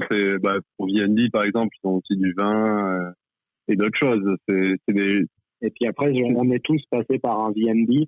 C'est aussi c'est quelqu'un qui nous a tous amenés vers la bière artisanale. Donc aujourd'hui, VNB, il a pris quand même sa direction avec pas mal il reste quand même une identité très belge, allemand, avec du craft et du bon craft souvent local. Chaque VNB a une part de local intéressante, mais on n'a pas de problème avec VNB. On propose quelque chose de différent, quoi. Oui, les offres sont complémentaires. Voilà, complètement. VNB, il est à 5 minutes de chez nous à peine. Il a ouvert après nous. Ouais, c'est quelque chose que je connais un peu moins, parce que c'est vrai qu'en Ile-de-France, les VNB, je sais pas si on en a ou si on en a beaucoup, en tout cas, mais c'est vrai qu'on est plus habitué justement à des cavistes spécialisés. Mais oui, c'est quelque chose qui, de ce que j'en ai vu, est quand même beaucoup plus généraliste sur les références proposées, même si, de ce que j'ai vu, les VNB commencent à développer des références craft intéressantes. Oui, bien sûr, je pense qu'ils se mettent aussi à la page. Ils vont pas laisser l'événement craft leur passer sous le nez. Donc, c'est bien sûr qu'ils vont rentrer une offre qui va se mettre à jour, et c'est tant mieux, parce que plus il y aura de craft, plus ça va permettre aux gens de découvrir la bière artisanale, soit française ou étrangère. Donc, moi, je pense que plus les gens goûtent des belles choses et des choses différentes, mieux c'est. Qu'importe qui amène les gens vers ça. Bah, du coup, en fait, ouais, on peut voir du coup ce genre d'enseigne comme une étape intermédiaire avant de. C'est un tremplin. C'est un tremplin, ouais, voilà. C'est bien résumé. C'est vrai qu'on en a pas beaucoup, nous, de notre côté en Ile-de-France. Enfin, ouais, en Ile-de-France. Et on n'a pas vraiment cet intermédiaire entre justement les GMS et directement la cave. Donc c'est bien qu'il y ait ça pour justement permettre aux gens de faire une transition. VNB, son cœur de marché, ça reste les périphéries de centre-ville. Du coup, tu verras. Ouais, souvent c'est situé là. Quoique, je dis, nous, on a un VNB en plein centre de Toulouse, je dis ça, et il est même dans un centre commercial. Et ça doit être un des meilleurs VNB de la région par son choix. Et je pense que beaucoup de gens font les courses et finissent par le VNB pour finir leur panier, quoi. Donc, c'est intéressant aussi de faire ça. C'est vrai que c'est une approche qui est quand même différente de celle de la cave spécialisée. Et le public est certainement différent aussi. Oui, et le service aussi. Je ne sais pas si tous les responsables de cave connaissent peut-être aussi bien les produits, qui doivent être calés aussi en vin, en spiritueux. Oui. Bah, c'est intéressant que tu évoques ça, parce que ça fait partie des questions des points qu'on évoquera un peu plus tard sur le conseil aux clients. Et il y a quelques points qui m'intéressent particulièrement et qui intéressent aussi les personnes qui m'ont questionné. On reviendra dessus tout à l'heure, mais on parlera de votre consommation. Ok, avec plaisir. Maintenant, on a une autre section de discussion et de questions qui part plus sur le stock, l'approvisionnement et les références proposées. Et la première question que je me pose à ce sujet-là, c'est comment on fait une sélection de bières artisanales, surtout dans votre cas, quand vous avez plusieurs centaines, on va dire, de références proposées. C'est un métier en soi de faire une sélection comme ça. Ah ben oui, c'est complètement un métier. Hein. Je veux dire, faut regarder, on reçoit des catalogues, faut choisir, faut compléter. Je pense que la première chose à faire, en fait, c'est de compléter son offre, regarder ce qu'on a en stock, ce qu'on a en rayon, et ce qu'on peut proposer, et voir si cette bière, elle va compléter. Celle-là, cette référence, elle arrive à sa fin, ça va pouvoir venir derrière pour proposer le même style de produit. Et après, oui, de la nouveauté ou des choses plus vieilles, des bières barriquées pour les gens qui ont envie de se monter une petite cave. chez eux, des produits à vieillir. Voilà, c'est un peu de tout, quoi. Il en faut pour tous les goûts et c'est un peu ce qu'on essaye de faire. Et Du coup, Mathurin, je pense que c'est toi qui gères la sélection de l'offre? on est trois à gérer la sélection de l'offre. Chacun a ses petits domaines d'expertise. Après, on fait tout le temps un petit point tous ensemble. Ouais, du coup, ça permet de se Selon compléter. qui a trouvé quoi, qui a envie de quoi. Mais c'est vraiment du chinage, quoi. Ouais, bah c'est oui. vraiment, effectivement, tu as tes potes aussi qui sont dedans et qui disent t'as vu ce qui vient de tomber, et puis après tu te dis putain mais comment je vais faire maintenant pour trouver ça, quoi. Et du coup des fois sans trouver ça tu trouves 3-4 trucs qui finalement sont topissimes et finalement tu trouves pas ce que tu cherchais au départ. Ouais. C'est vraiment du chinage, quoi. Je pense par exemple à la Mazout Barrel Age d'une série de Opti-Rod. C'est quelqu'un qui m'a fait vous allez rentrer ça a l'air excellent, machin. Ben ouais, du coup on s'est mis sur le coup, on en a attrapé un peu partout chez nos distributeurs et au final vu la demande qu'il y a eu derrière, ben voilà, on s'est rendu compte que on a eu le nez creux sur ce coup-là, même si on n'en a pas eu assez. Ouais, j'ai regardé, j'ai pas pu en avoir. Je voulais faire une commande et raté. Dommage. J'ai bien fait de commander juste à temps alors. Après, on en a coffré quelques-unes. Ouais. Faudra passer sur place. C'est le genre de ça dire fait un peu loin là. Quand On a plus de 100 km. on a lancé le site internet, on avait coffré des. Quand on a lancé le site internet, on avait coffré des sacrés Earth 1. Ça a pas fait long feu, quoi. Right. C'est le genre de rep que tu peux sortir dans 6 mois, 1 an, 2 ans. Ils auront toujours le même succès parce que ça reste des produits que on n'a pas l'habitude de trouver, quoi. Ouais, bien sûr. Comme la Morena de la débauche qui est en train de faire le buzz partout en France, quoi. Ouais. Ouais. Moi, la Morena, j'avais pu goûter la première édition et c'est vrai que là, je voulais remettre la main dessus et pareil, j'ai raté ma chance. Elle est en rupture quasiment partout. On s'arrangera, Alex, si tu veux. Non, il y en a arrivé. Il y en a partout en France qui arrivent. Ouais, bon, je resterai aux aguets. Est-ce que tu disais, Mathurin, ça fait un petit peu écho aussi avec le cas Ammonite, si on peut dire ça comme ça, parce que je pense qu'une grande partie des bières geeks ont découvert Ammonite suite à un post sur Facebook sur le groupe Nurshit Bière. Et là, à partir de là, on en avait parlé avec Simon justement dans le premier épisode. C'est vrai que ça a été un peu l'explosion de la demande pour lui. Est-ce que c'est comme ça que vous avez découvert la brasserie, vous aussi ? Moi, c'est Julien, du coup, qui a trouvé cette brasserie, qui m'a fait faut absolument que tu ailles nous en attraper au retour du brassin chez Piggy, du coup, j'étais parti pour brasser la Tropical Trip là-bas, et bien, sur le retour, on s'est arrêté attraper de l'ammonite, je pense que c'était en décembre. C'est ça. On voit un peu plus vieux que ça devait être novembre, quelque chose comme ça l'année dernière. Mais c'était effectivement aussi avec du réseau. Ah là là, il faut que tu le contactes, lui. J'ai appelé Simon d'Ammonite, on est resté quasiment 2 heures au téléphone. Ça m'étonne pas. Quand tu parles avec Simon, ça dure jamais 5 minutes. Ah non. Et c'était passionnant, c'était vraiment génial. Au-delà, j'avais même pas encore goûté le produit, que j'avais envie d'acheter une palette, quoi. Évidemment, ils vendaient pas de palette. Et du coup, effectivement, on allait faire notre collab chez Piggy, et on en a profité pour aller faire une escale chez lui, chez BFM et chez Montalève en même temps. Et du coup, de coffrer, de stocker pas mal de quilles dans la voiture pour revenir à plein, quoi. Ouais, du coup, moi, lors de ma dernière commande Birotech, j'ai pu prendre une 33 de grand assemblage, et, Symphonie, et du coup, j'étais en manque. J'avais, grâce à Adrien, j'avais pu récupérer 3,75, la cuvée cerise, enfin la griotte, la grand assemblage et le batch 4 qu'on avait du coup bu dans le premier épisode. Et j'avais tout écoulé et j'étais content de pouvoir remettre la main dessus, quoi. Bon, cool. Profitez-en, il ne reste plus beaucoup. Ouais. Oui, c'est sûr que voilà, Simon, il a une façon de travailler qui est vraiment particulière et aujourd'hui, la demande dépasse l'offre, donc c'est assez compliqué. Nous, on en a quelques-unes ici, mais bon, si on les met sur Internet, ça va être compliqué, quoi. Ouais, ça va partir en 2 minutes et c'est pas le but, quoi. Le but, c'est aussi d'avoir un vrai conseil autour et pouvoir présenter le produit et pas faire de C'est pour ça que vous avez certaines références que vous mettez pas en vente sur votre site. C'est pour justement avoir ce conseil. C'est vraiment quelque chose qu'on a vu avec Simon. Déjà, le fait d'avoir limité à une par personne, c'était vraiment pour diffuser le maximum le produit partout en France, parce qu'il y a plein d'endroits en France où c'est compliqué autrement que par Internet d'avoir des produits.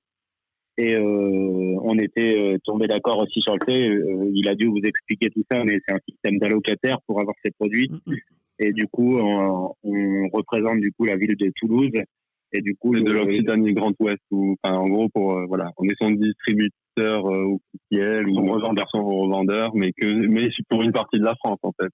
Et du coup, le but est d'effectivement vendre ces produits à notre clientèle locale. Donc, d'avoir des produits que vous trouverez à Paris ou dans d'autres villes de France, par le fait qu'il y aura des allocataires dans ces villes-là qui diffuseront le produit. C'est pas nous qui ne voulons pas vendre le produit, même si évidemment on aime bien les avoir près de nous, ces bouteilles. C'est surtout un accord qu'on a eu avec Simon de ne vendre que la Symphonie via le webshop. D'accord. Ouais. Ouais, mais du coup, oui, en même temps, vu la rareté de ces produits, c'est assez logique. Et on a fait un TTO avec lui 2 jours avant, quoi. 2 jours avant le confinement, on était en TTO. 3 jours avant, on était en TTO avec lui à Iron. Je veux tellement goûter cet astéroïde que je suis bien au courant. Là, il vient de recevoir les étiquettes. Ouais, j'ai vu ça. Je continue à le harceler quotidiennement. Ça va pas tarder là. Ça va être très compliqué de la goûter. Ouais, pour la goûter, il faut ouvrir un Magnum. Hein. Ouais, voilà. Oui, bon, ça me dérangerait pas. Ouais. Gros bottle share. On va prendre le podcast hors confinement, quoi. Ouais. Ah nous déjà avec Maxime et d'ailleurs Adrien aussi, on doit dès que possible se rendre chez lui pour récupérer les cuvées première ligne. On a chacun pris notre petit lot. Il va falloir attendre de pouvoir y aller, mais ouais, on a hâte de pouvoir aller rendre visite à Simon en tout cas. Impatient, ouais. C'est magnifique chez lui. On est vraiment super bien reçus, donc. J'ai cru comprendre tous ça. Ceux qui hésitent à y aller, allez-y. C'est encore mieux en vrai que quand on le voit sur ses petites vidéos Instagram ou sur les interviews qu'il peut donner. Voilà, j'enjoins tout le monde à se déplacer en masse chez Simon, à faire la queue devant. Encore en confinement, je le rappelle. Pour pouvoir repartir les mains vides. Frapper à sa fenêtre. C'est ça. À la fin du confinement, bien sûr, et avec les mesures de sécurité. De garder les gestes barrières, oui. En fait, Simon, c'est un peu devenu le fil rouge de notre podcast. Je crois qu'il n'y a pas eu un seul épisode sans qu'on parle. C'est ce que j'étais en train de me dire. Et on va rester comme ça, parce que ça nous plaît. Ouais. Il a toujours de l'actu à revendre, de bon Simon. Ouais. Revenons un petit peu sur le sujet. Quand on est dans une cave à bière, comment on s'approvisionne en produits ? Est-ce que vous passez en grande majorité par des distributeurs spécialisés ou est-ce qu'il y a quand même du travail en direct avec les brasseries ? Même si on a déjà eu un semblant de réponse. Il y a les deux. Il y a les deux. Évidemment, les distributeurs sont plus qu'essentiels sur cette profession. Travailler seul, aller dans les brasseries partout en France, en Europe, c'est juste pas possible. Et c'est un autre métier. C'est un vrai métier d'être distributeur. Par contre, évidemment, si on veut représenter aussi sa région, on doit travailler avec des partenaires locaux, travailler en direct avec les brasseries. Et puis, évidemment, les brasseries qui ne sont pas ou ne veulent pas être distribuées, travailler avec eux. Donc, il y a 70%, 80% de distribution et 20% de direct. Donc, on est plus sur du travail avec les distributeurs pour l'échelle nationale, internationale, et en brasserie directe pour le local. Exactement. Oui, et puis le grand local aussi, des fois, c'est des gens qui viennent un peu plus loin en France, mais dont leurs produits marchent bien et où on peut se permettre de commander un peu plus de stock et du coup de faire envoyer une palette entière. Ouais. Bon, du coup, travailler avec un distributeur, ça facilite quand même le métier, j'imagine. Oui, et puis il y en a pas mal. Hein. Ils sont une bonne dizaine de distributeurs, rien qu'en France. Et pour la plupart, travaillent très bien. On a Occitanie Boisson pour le côté régional qui est à Toulouse, qui est dans la Seine-Craft depuis 20 ans, qui pour le coup est un précurseur sur tout ça et qui a fait connaître des brasseries en France par son métier justement de distributeur. Donc Garage aujourd'hui, si tout le monde connaît Garage, c'est beaucoup grâce à lui. Donc Baskeland aussi. Voilà, donc c'est un métier. On va pas nous aller derrière lui, aller directement à la brasserie en lui disant finalement on veut switch chez le distributeur et on veut commander en direct, quoi. Oui. Non, ça fait partie d'une bonne cohésion et d'une cohérence aussi. J'étais bien content de commander 4-5 cartons de cette brasserie-là, 3-4 cartons de celle-ci, etc., quoi. Quand tu commandes avec une seule brasserie, elle va difficilement t'envoyer 2 cartons où tu vas payer des frais de port, etc. Et puis ce prix, il va se répercuter sur tes clients, quoi. Bien sûr. Du coup, pour les brasseries, on va dire à l'autre bout du globe, international, les grosses brasseries américaines et ainsi de suite, là, ça passe exclusivement par du distributeur ou est-ce qu'il y a quand même un petit peu, parfois, un petit côté importateur dans le métier de caviste? Ouais, là c'est le plus. Il y a des importateurs. Il y en a deux poids lourds en France qui c'est leur métier de faire de la distribution US. Et après, tu essayes de t'arranger avec eux pour ce que toi t'as chiné là-bas ou ce que tu as réussi à te renseigner, qui te complète ta commande ou que il essaye parce qu'après tout ça, il faut dédouaner. Enfin, rien Oui, n'est bien sûr. simple, hein. Du coup, il y a tout un côté légal qui rentre en compte. Bientôt, le Brexit arrive avec l'Angleterre. Commander des produits en Angleterre va devenir beaucoup plus compliqué. Du coup, ça reste beaucoup de l'importation de produits et tu suis ce qui se passe et tu donnes tes infos à ton distributeur pour que lui essaye d'avoir ce type de produit. Ça reste Tu du coup, fais très peu de contact direct, quoi. ça reste un métier à part entière d'être importateur. Par contre, vous avez quand même un Bien sûr. contact avec ces distributeurs qui font de l'importation pour pouvoir demander des références oui. un peu plus spécifiques. Tu parles pas des centrales d'achat, hein. Aucun distributeur craft en France n'est dans une tour d'argent et tu parles directement avec le patron de chaque société, hein. Ça reste des petites structures, comme on est quasiment tous des petites structures dans la craft, et du coup tout le monde se connaît, tout le monde se côtoie. Heureusement, ça gagne en efficacité et tout devient un peu plus facile, on va dire. Ouais. Alors, on en revient encore une fois à Simon, puisque j'ai une question de Simon, c'est qui demande si le travail avec les distributeurs n'est pas un frein au cœur du métier de caviste, c'est-à-dire la sélection. Oui et non, parce que évidemment tu es tributaire de ce que eux peuvent avoir, mais en même temps, si eux n'étaient pas là, tu pourrais certainement pas avoir tout ça. Donc non, c'est un accélérateur plus qu'un frein. Celui qui décide de travailler full sans distributeur, il ne pourra jamais avoir autant de brasseries qu'on peut avoir. Il y a plein de brasseries en France, même si légalement ça n'existe pas, qui sont en exclusivité avec des distributeurs. Donc si tu veux avoir ces produits-là, tu dois les commander via ces distributeurs. Donc tu fais avec. Donc c'est pour moi pas du tout un frein, au contraire. Par contre, c'est un intermédiaire supplémentaire, ça c'est certain. Évidemment. Et comment vous gérez, vous, la DLUO sur les bières en stock? Ça a été vraiment une vraie problématique parce qu'il y a plein de règles chez chacun. Donc, Nosermonk, il peut mettre 3 mois, comme 6 mois. Piggy va mettre 6 mois, des fois 9 mois. La débauche va mettre 2 ans, des fois 1 an. Peu importe le produit. Donc, c'est super, super compliqué. Des fois, pour la plupart des brasseries américaines, il n'y a même pas de DLUO. Il y a juste une date d'encanettage. Donc, tu fais tes propres règles par rapport à ça. Donc, c'est super compliqué. Beaucoup d'importateurs collent des étiquettes dessus et apposent une DLUO. Souvent, ces DLUO, c'est 1 an, 1 an et demi.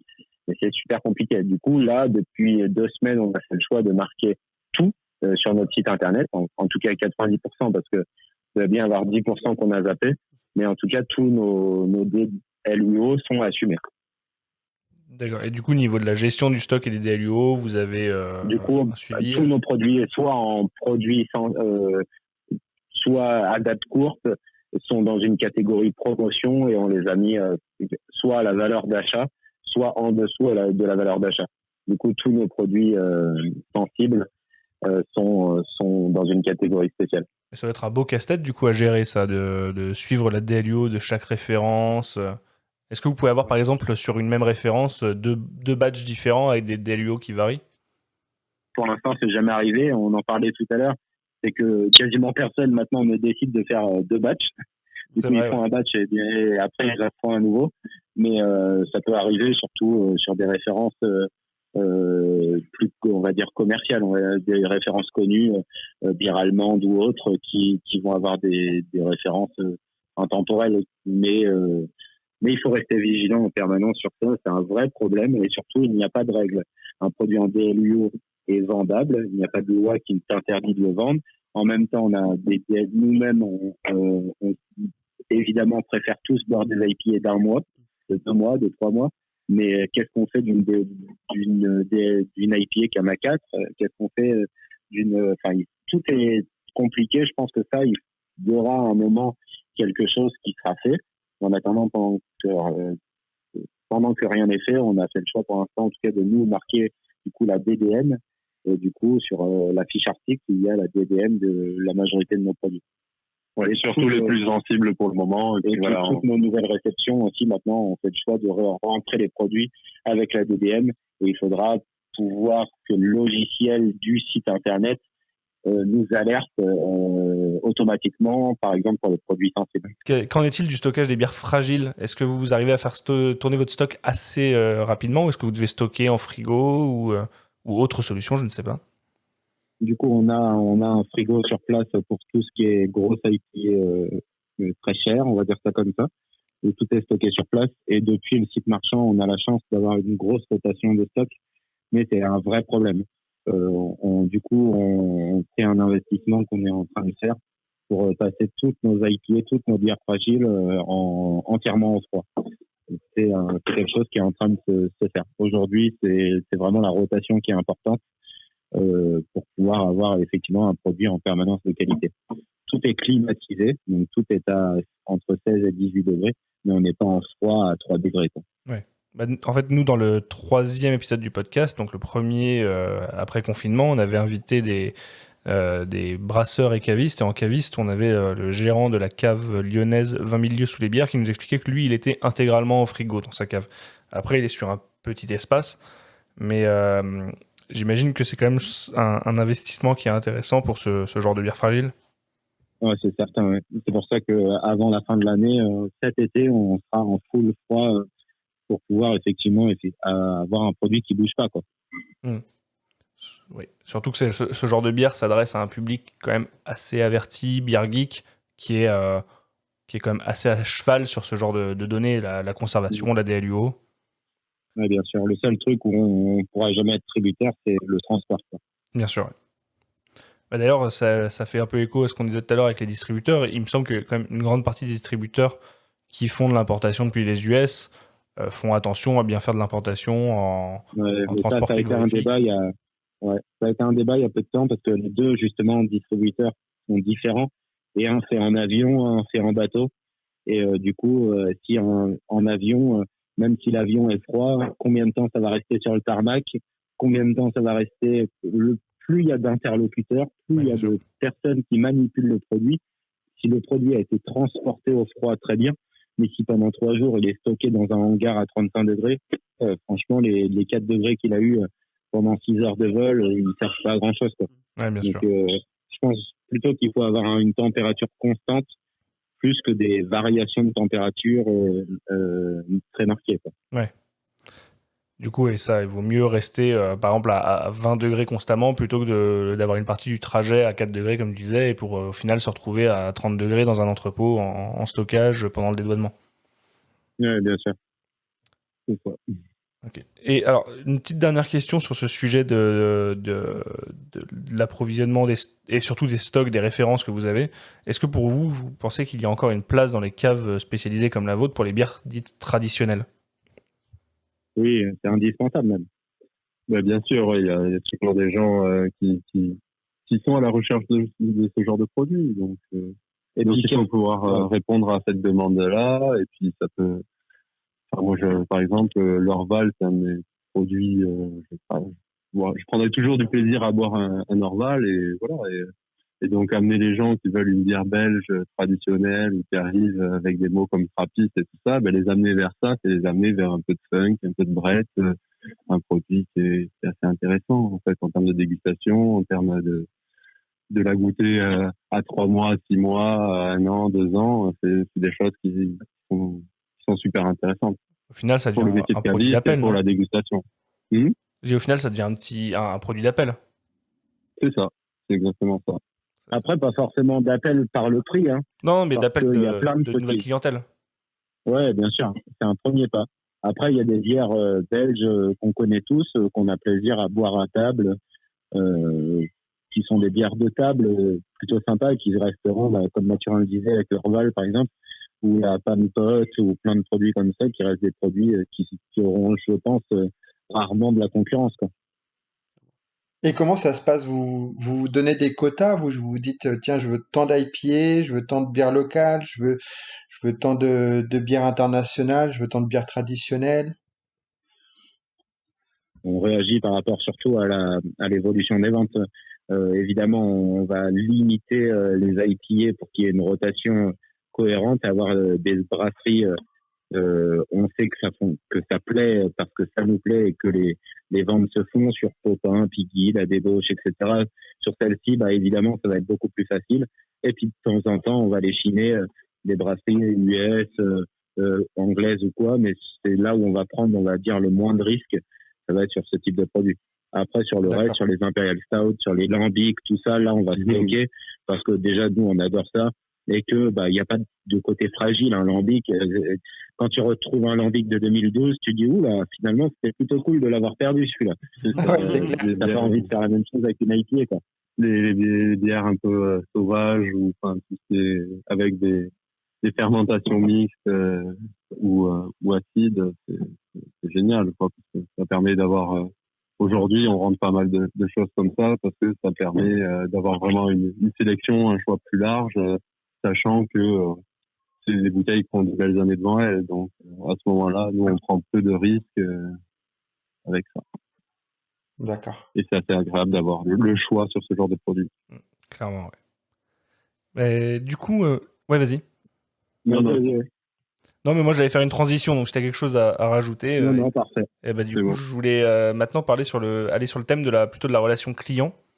Parce que caviste, ça reste un métier de conseil, comme on le disait tout à l'heure. Euh, alors déjà, c'est quoi dans une cave comme la vôtre, on va dire le profil lambda du client?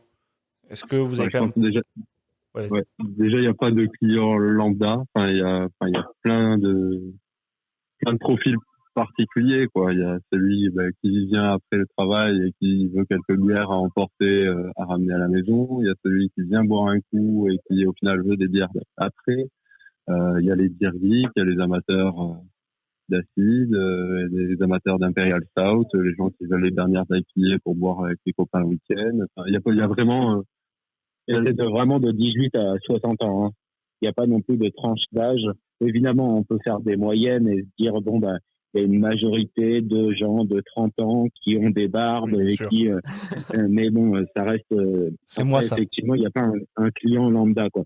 Il y a vraiment de tout public. C'est comme les hommes ou les femmes. On a une quantité de femmes qui boivent des Imperial Stout et des acides. C'est absolument pas du tout un critère, quoi. On va pas diriger une femme vers le rayon. Au contraire, justement, on a vraiment une belle mixité de clients, quoi. Ça, c'est très bien. Mais du coup, ça fait écho un peu à ce qu'on disait dans le précédent épisode. On avait évoqué rapidement la question de la bière de femme. Et comment vous gérez ça, vous, en cave? moi, je trouve que c'est une honte. Déjà, rien que le terme bière de femme, ça ne veut rien dire. Ma femme à boit autant des acides que des Imperial Stout que des petites bières aux fruits ou aux plantes. Donc non, il n'y a pas de bière liée à un style, quoi. C'est comme dire les femmes mangent des steaks et les hommes. Enfin, ça n'a rien. C'est absurde. Voilà. Il n'y a pas de bière de On femme. est d'accord. Ouais, clairement. Ça va. Là-dessus, on est raccord, ouais. Comment vous arrivez comment vous pouvez faire pour proposer une offre de bière qui soit à la fois intéressante pour un beer geek, mais aussi pour un néophyte, un non-initié à la craft? Non, mais oui, il faut Ça, c'est aussi le boulot des brasseries, hein. C'est vrai. La débauche a sorti la Cindy Bunny il y a peu de temps, que je pense vous connaissez. C'est une triple à la belge. Ça initie à la craft. Donc le beer geek et le néophyte, parce que le beer geek, il va avoir envie de goûter toutes les nouveautés de la débauche. Mais le néophyte, si t'as pas de chauffe, tu lui sers une petite Bunny, il va dire, ouais, finalement, c'est presque meilleur ou c'est meilleur, quoi. Et du coup, tu peux aller sur des produits avec beaucoup de typosités similaires, quoi.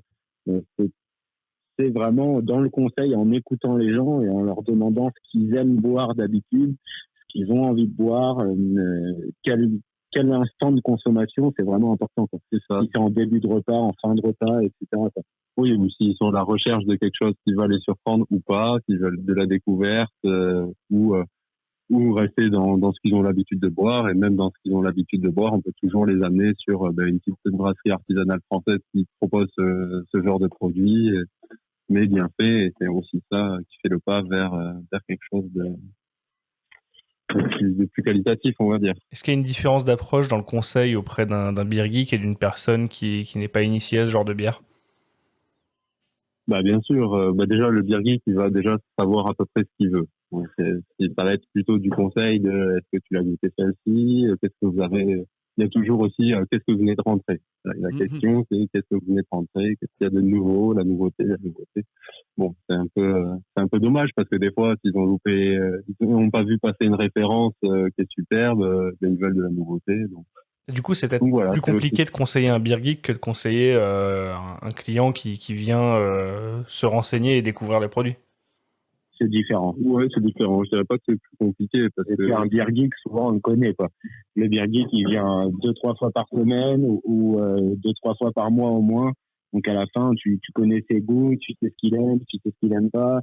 Du coup, un client qui vient pour la première fois, tu prends plus de risques qu'avec un beer geek. Tu as l'habitude de connaître s'il aime plutôt la West Coast IPA ou la NAIPA, quoi. Donc tu prends, je pense, moins de risques parce qu'il a il a aussi cette capacité à être déçu parce que il va avoir envie d'essayer, de prendre des risques et quand on prend des risques, des fois on peut ne pas aimer, quoi. Je vais prendre... Il y a plus d'attentes aussi, donc c'est ça qui est intéressant, c'est répondre à des attentes qui sont plus précises et c'est là la qualité d'avoir une bonne sélection aussi et d'avoir un large choix.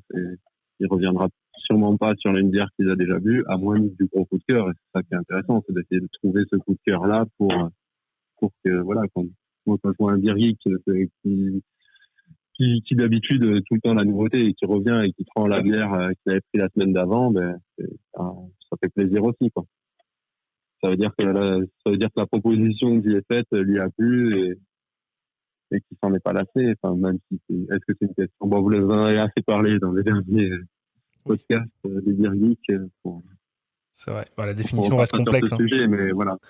Mais du coup, est-ce que vous, là moi je m'avance un petit peu sur la partie suivante que j'avais abordée, mais est-ce que le fait que vous ayez d'autres activités autour, notamment une partie bar, ça peut vous permettre aussi d'offrir, je sais pas, des petites dégustations à des clients pour essayer de les guider sur des styles quand ils sont pas décidés? C'est la toute première chose à faire, quoi.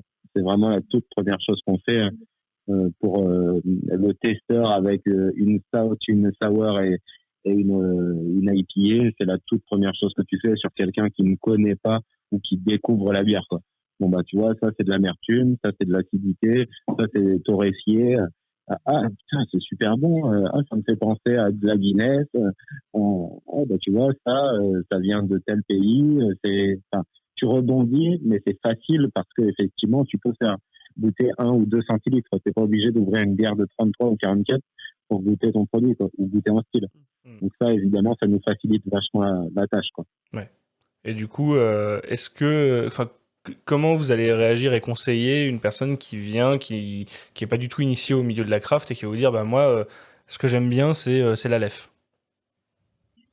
Oui, bon, déjà, la lef, voilà, c'est ce que c'est, mais bon, il y a plein de belles choses dans les classiques belges qui permettent d'aller sur ce genre de référence. Du coup, comme on disait, quoi, la panepote ou des choses comme ça, ce sont des super produits, qu'ils appellent, ou des choses de la débauche comme la double belge ou des choses comme ça. Voilà, ça sort pas très cher et c'est quand même un petit virage qui va amener sur un produit beaucoup plus qualitatif et qui va permettre à la personne de se rendre compte en fait de ce qu'elle buvait avant. Pas forcément Il Je, y a des meilleurs. je rebondis sur ce Même que tu s'il y a disais. des jurés que par la lettre. Ouais, je rebondis sur ce que tu disais quand tu dis ouais, une double belge à la débauche, par exemple, ça sort pas très cher. Je me dis, une personne qui vient en cave comme ça pour la première fois spécialisée et qui est habituée à acheter son pack de lait à 3,50 €, ça doit lui faire bizarre quand même de trouver une seule bouteille au même prix. Et Oui, comment c'est vrai. comment ça se passe à ce niveau-là auprès d'un client pour lui faire comprendre la différence tarifaire? Mais déjà, la plupart des gens, ça commence déjà vu qu'on est aussi bar et restaurant, il y a déjà le prix euh, de la bière à la pression. Donc en fait, souvent le passage vers quelque chose de plus artisanal se passe au niveau des tireuses, on va dire, Mm. où les gens, au final, on peut payer la soupe un tel prix et boire quelque chose de la débauche, ça va lui revenir voire presque moins cher, quoi. Donc à ce moment-là, il fait déjà le premier pas. Après, c'est vrai que nous, en cave, des produits à 6 € le pack et tout ça, on n'a pas, quoi. Mais voilà, c'est aussi peut-être que la personne, si elle vient là, c'est aussi qu'elle a fait le pas d'aller dans une cave spécialisée. Donc, Bien évidemment, oui. Et d'ailleurs, bah, du coup, on a toujours des produits belges qui sont quand même très abordables. Donc, Ouais, peut-être pas oui. 6 € le pack, mais Non, bien sûr. Mais c'est vrai qu'une personne qui est habituée à boire de la lef et qui va venir, tu pourras pouvoir lui conseiller une référence belge un peu plus qualitative déjà et qui lui permettra de faire un pas en avant, on va dire. exactement. On a des choses qui se situent entre 2 et 3 euros. Ouais, c'est la facilité de dire que le prix est un frein, quoi. Parce qu'il y a nous, on a la brasserie du Midi qui est à 2 kilomètres de chez nous.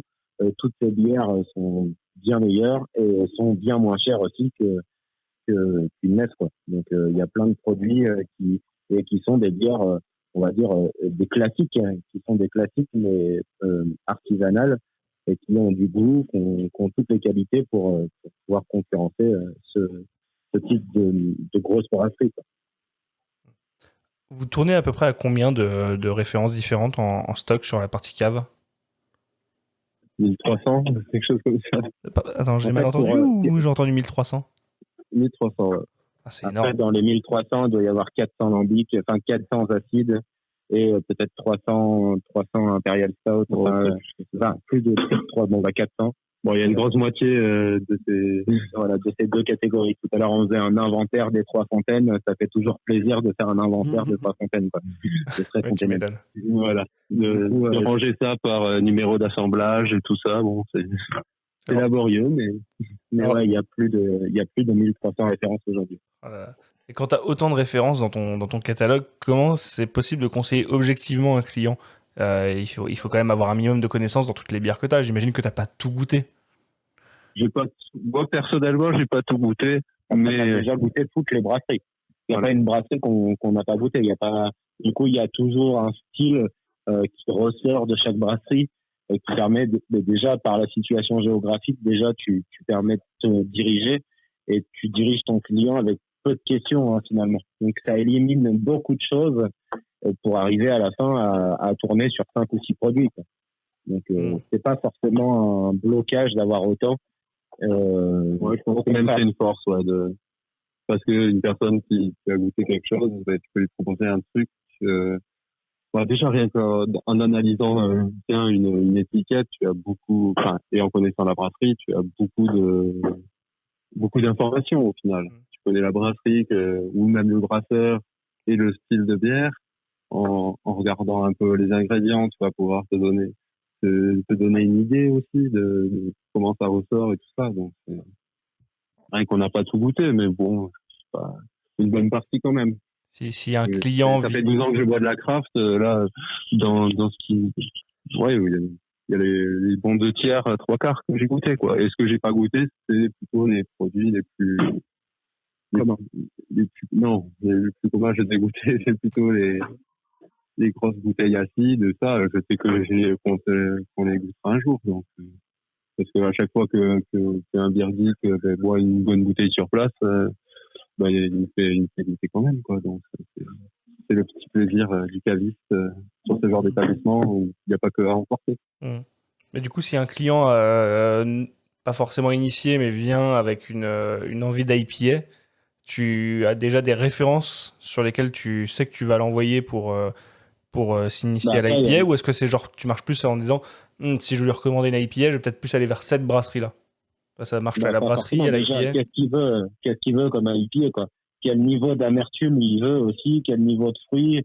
Enfin, il y a quand même encore des questions derrière. Je veux une IPA, quoi. Donc, tu peux pas juste, oh bah tiens, il y a ça.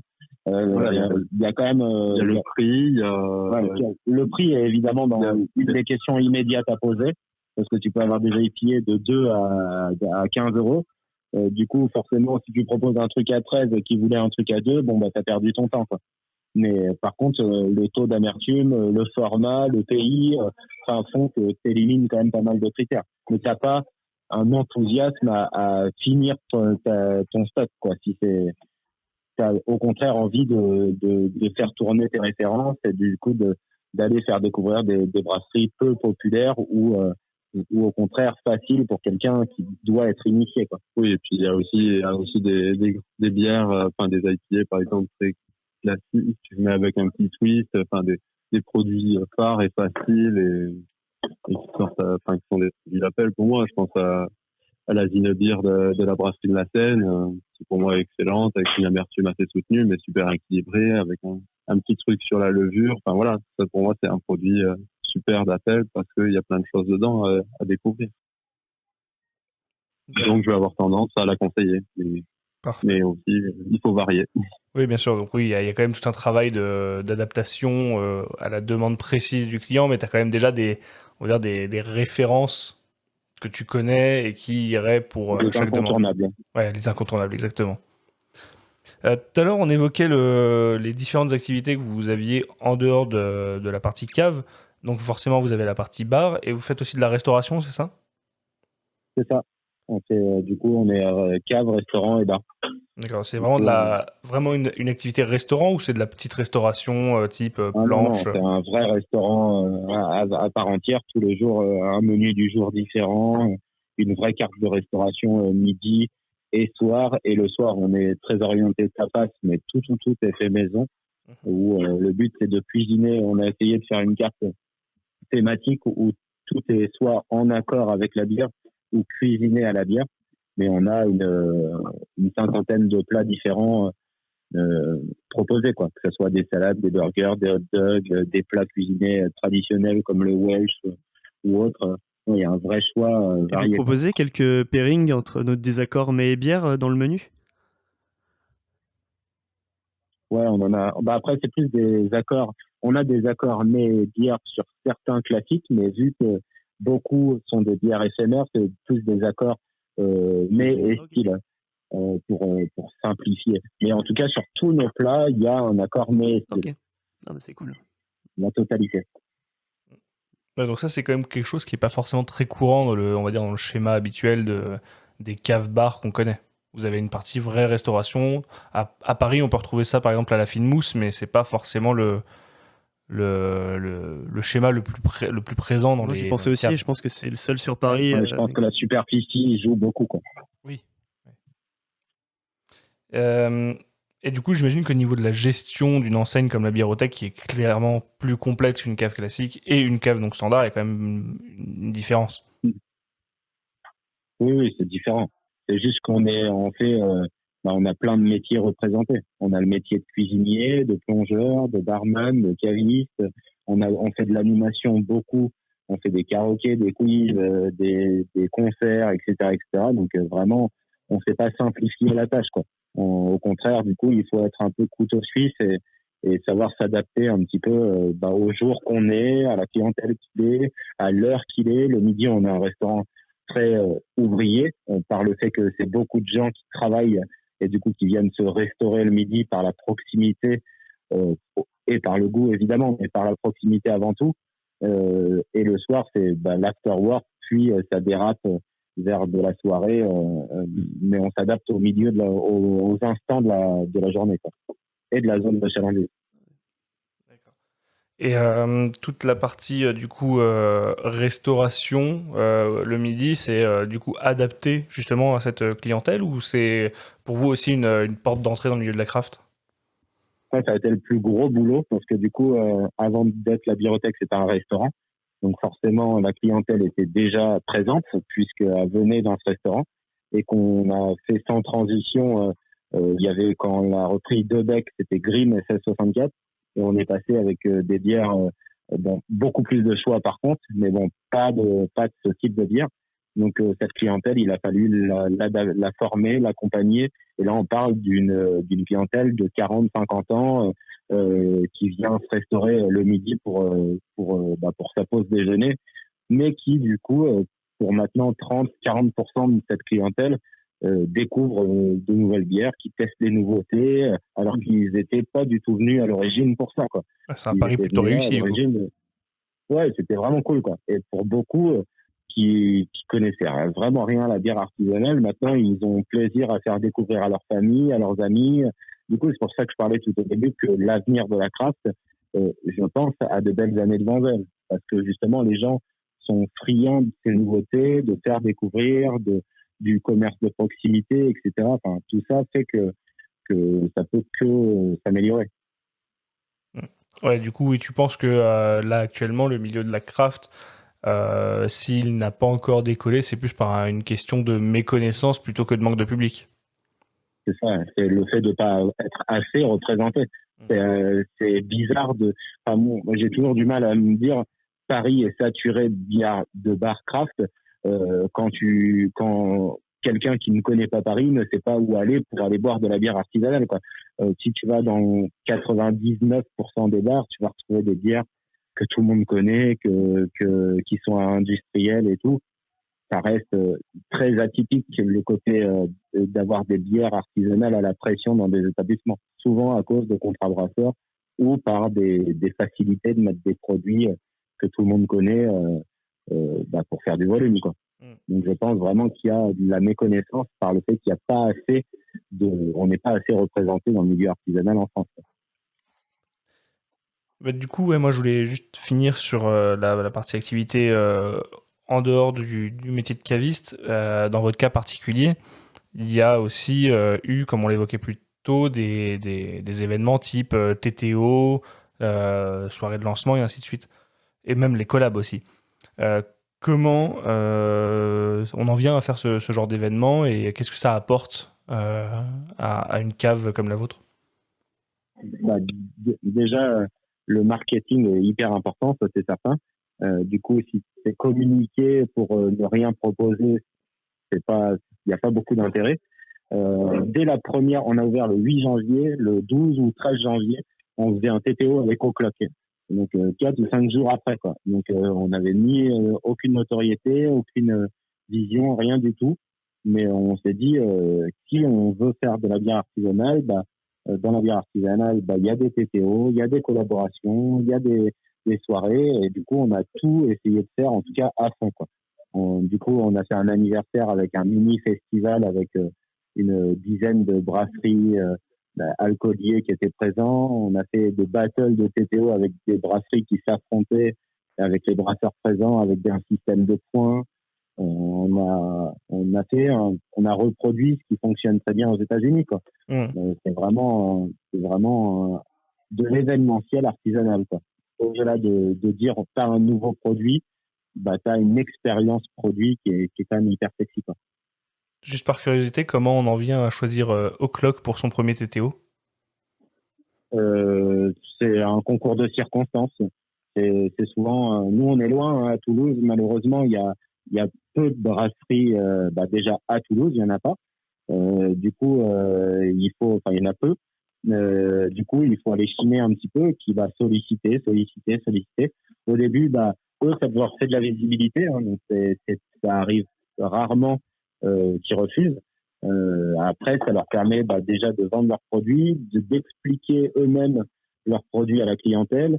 Et du coup, O'Clock, ça s'est fait parce que tout simplement, il était dans le sud pendant cette semaine-là et que du coup, c'était le bon créneau pour l'avoir chez nous. On a commencé à l'ouverture à faire un TTO par semaine, hein. On a vite, au bout de 2 mois, on est passé à un TTO toutes les 2 semaines et puis finalement un vrai TTO tous les mois. Parce que il y a un moment, on s'écœure du marketing, de la communication, tout ça, et que au lieu de faire plein de petites soirées, on fait maintenant que une très grosses soirées par mois, quoi. Une ou deux, s'il y a un événement bien précis, comme Halloween ou quoi, ben on va, au lieu de faire un TTO, on a fait un Tap Tech Horror, où Azimut était chez nous, et on a fait Voilà. J'aime beaucoup. on a fait une soirée avec une brasserie, toujours à l'honneur, où ils récupèrent vraiment la totalité des decks. Et on fait une soirée autour de la bière artisanale en essayant de s'adapter au moment de l'année. Pas mal du tout, ouais.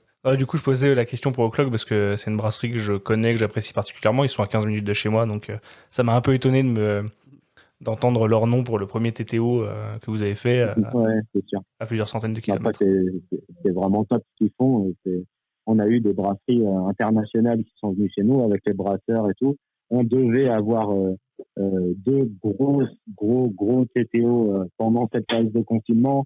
Les visuels étaient prêts, etc., etc. Bon, bah, voilà, on s'adaptera et on fera ça plus tard. Très bien. Du coup, je pense que moi, j'ai à peu près fini avec tout ce que j'avais prévu sur le thème du métier de caviste. J'ai juste une dernière. Alors, il y avait une question qui était comment vous avez adapté votre activité pendant le confinement, mais en fait, on en a un peu parlé avec l'ouverture du webshop. Je sais pas si vous avez fait d'autres choses. Non, bah après on a fait des travaux, on a refait le sol, on a refait nos cartes de restaurant, on a fait tout ce qu'on n'avait jamais le temps de faire à l'année. On a essayé de faire des petites bricoles à gauche à droite, quoi. Mais le site marchand est évidemment notre énergie à 99%, quoi. Bien sûr. Du coup, la dernière question que j'avais, qui m'avait été demandée sur Instagram, c'est est-ce que vous avez des petites anecdotes liées au métier de caviste, avec des fournisseurs, des Ouais. brasseries, des clients? Après des anecdotes, on a quasiment tous les jours, parce qu'on vend pas de l'eau, hein. Du coup, on vend de l'alcool. Donc, quand tu vois le costard cravate arriver et quand tu le vois partir, c'est pas tout à fait le même état des fois. Et du coup, ça peut toujours être très anecdotique. Mais après, moi, si je devais en retenir une, c'était l'entretien que j'ai fait avec Mathurin, qui était assez funky. Du coup, j'avais 3 ou 4 entretiens à la suite. Et Mathurin en dernier, j'avais sur un autre établissement et tout. Et je le vois arriver et tout, je me dis, oula, qu'est-ce que c'est que ça? Et il arrive en entretien avec 5 ou 6 bières différentes qu'il avait brassées lui-même et tout.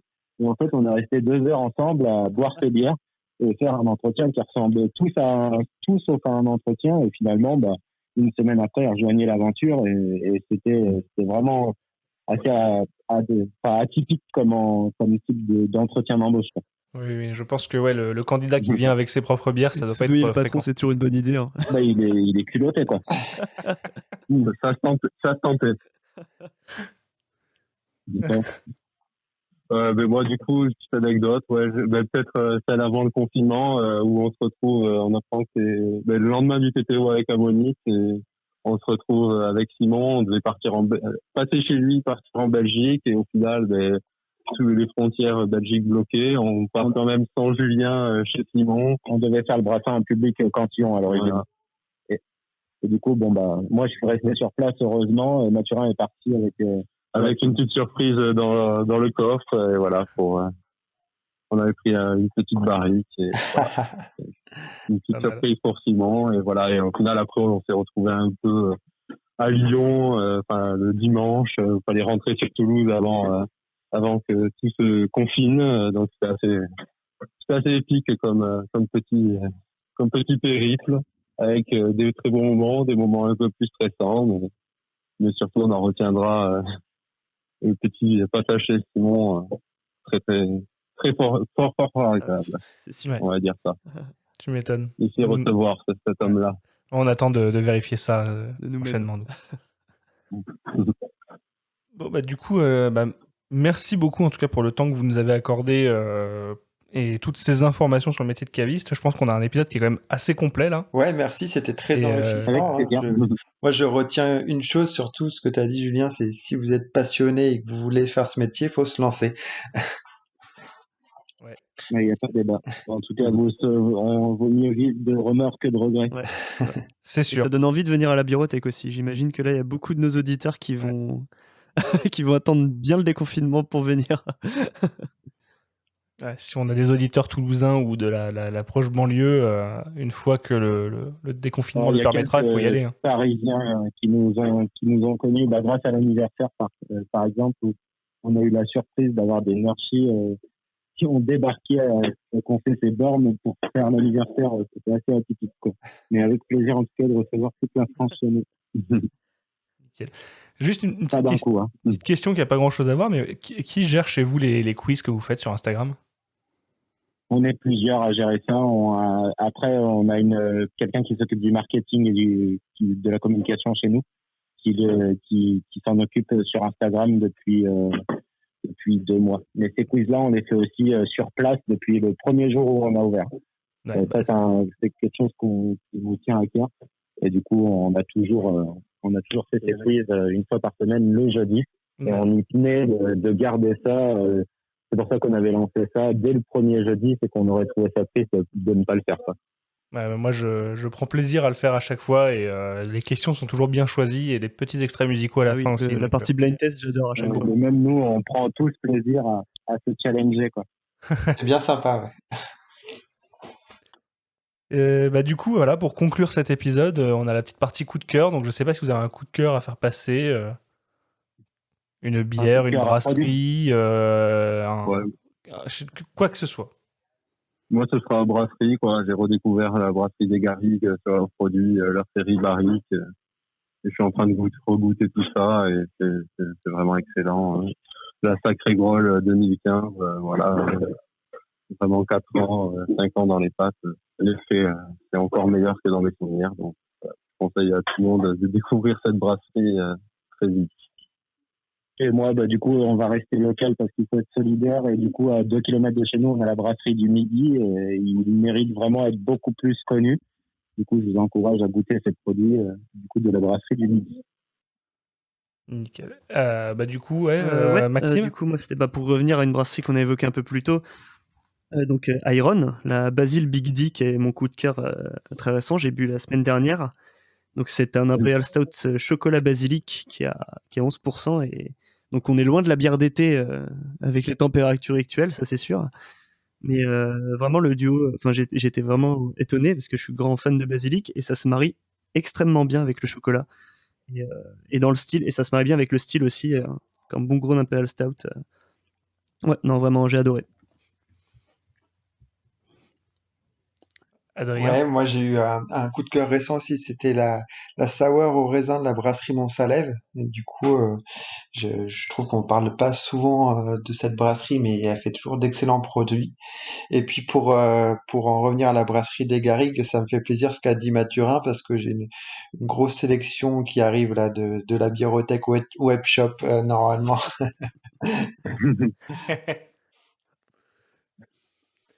Ok, et moi, pour rester dans un thème à peu près similaire, je vais parler justement, on en parlait au début de l'épisode, mais la pistachino, donc Iron avec la biérothèque qui m'a vraiment beaucoup plu. Et du coup, j'ai vraiment hâte de tester la version barriquée avec 5 fois plus de pistaches. Je suis sûr que j'adorerais. Sorti la semaine prochaine. Parfait. Et il y aura certainement une commande de ma part dans la foulée. Ça marche. On y glissera un petit truc. Superbe. Eh bien, merci beaucoup. Merci à vous. Merci à vous, c'était très sympa de vous avoir. Je suis très content de cet épisode, encore une fois, qui aura encore un peu duré. Je suis désolé, je vous avais pas prévu autant de temps, mais merci d'avoir joué le jeu. Avec plaisir. Toutes les personnes qui en ont la possibilité, on vous invite à aller à la biérothèque, boire un coup, les rencontrer et acheter des bières chez eux, parce que visiblement, il y a une belle sélection. N'hésitez pas aussi à suivre tout le monde sur les réseaux sociaux. On a la biérothèque qui est présente bien sûr sur Instagram, Facebook, mais aussi Discoberry sur Instagram, Bière et le Loup sur Instagram et sur son blog. Et du coup, Siroton le Houblon via ce podcast, via Instagram, le blog, Facebook. Moi, je suis partout. Et n'hésitez pas aussi à nous laisser une petite note sur votre application de podcast, Apple Podcast, ainsi de suite. C'est toujours appréciable pour le référencement. Voilà. Merci à vous tous d'avoir participé. On se retrouve bientôt pour un prochain épisode. Allez. Merci. Salut, au revoir. Salut.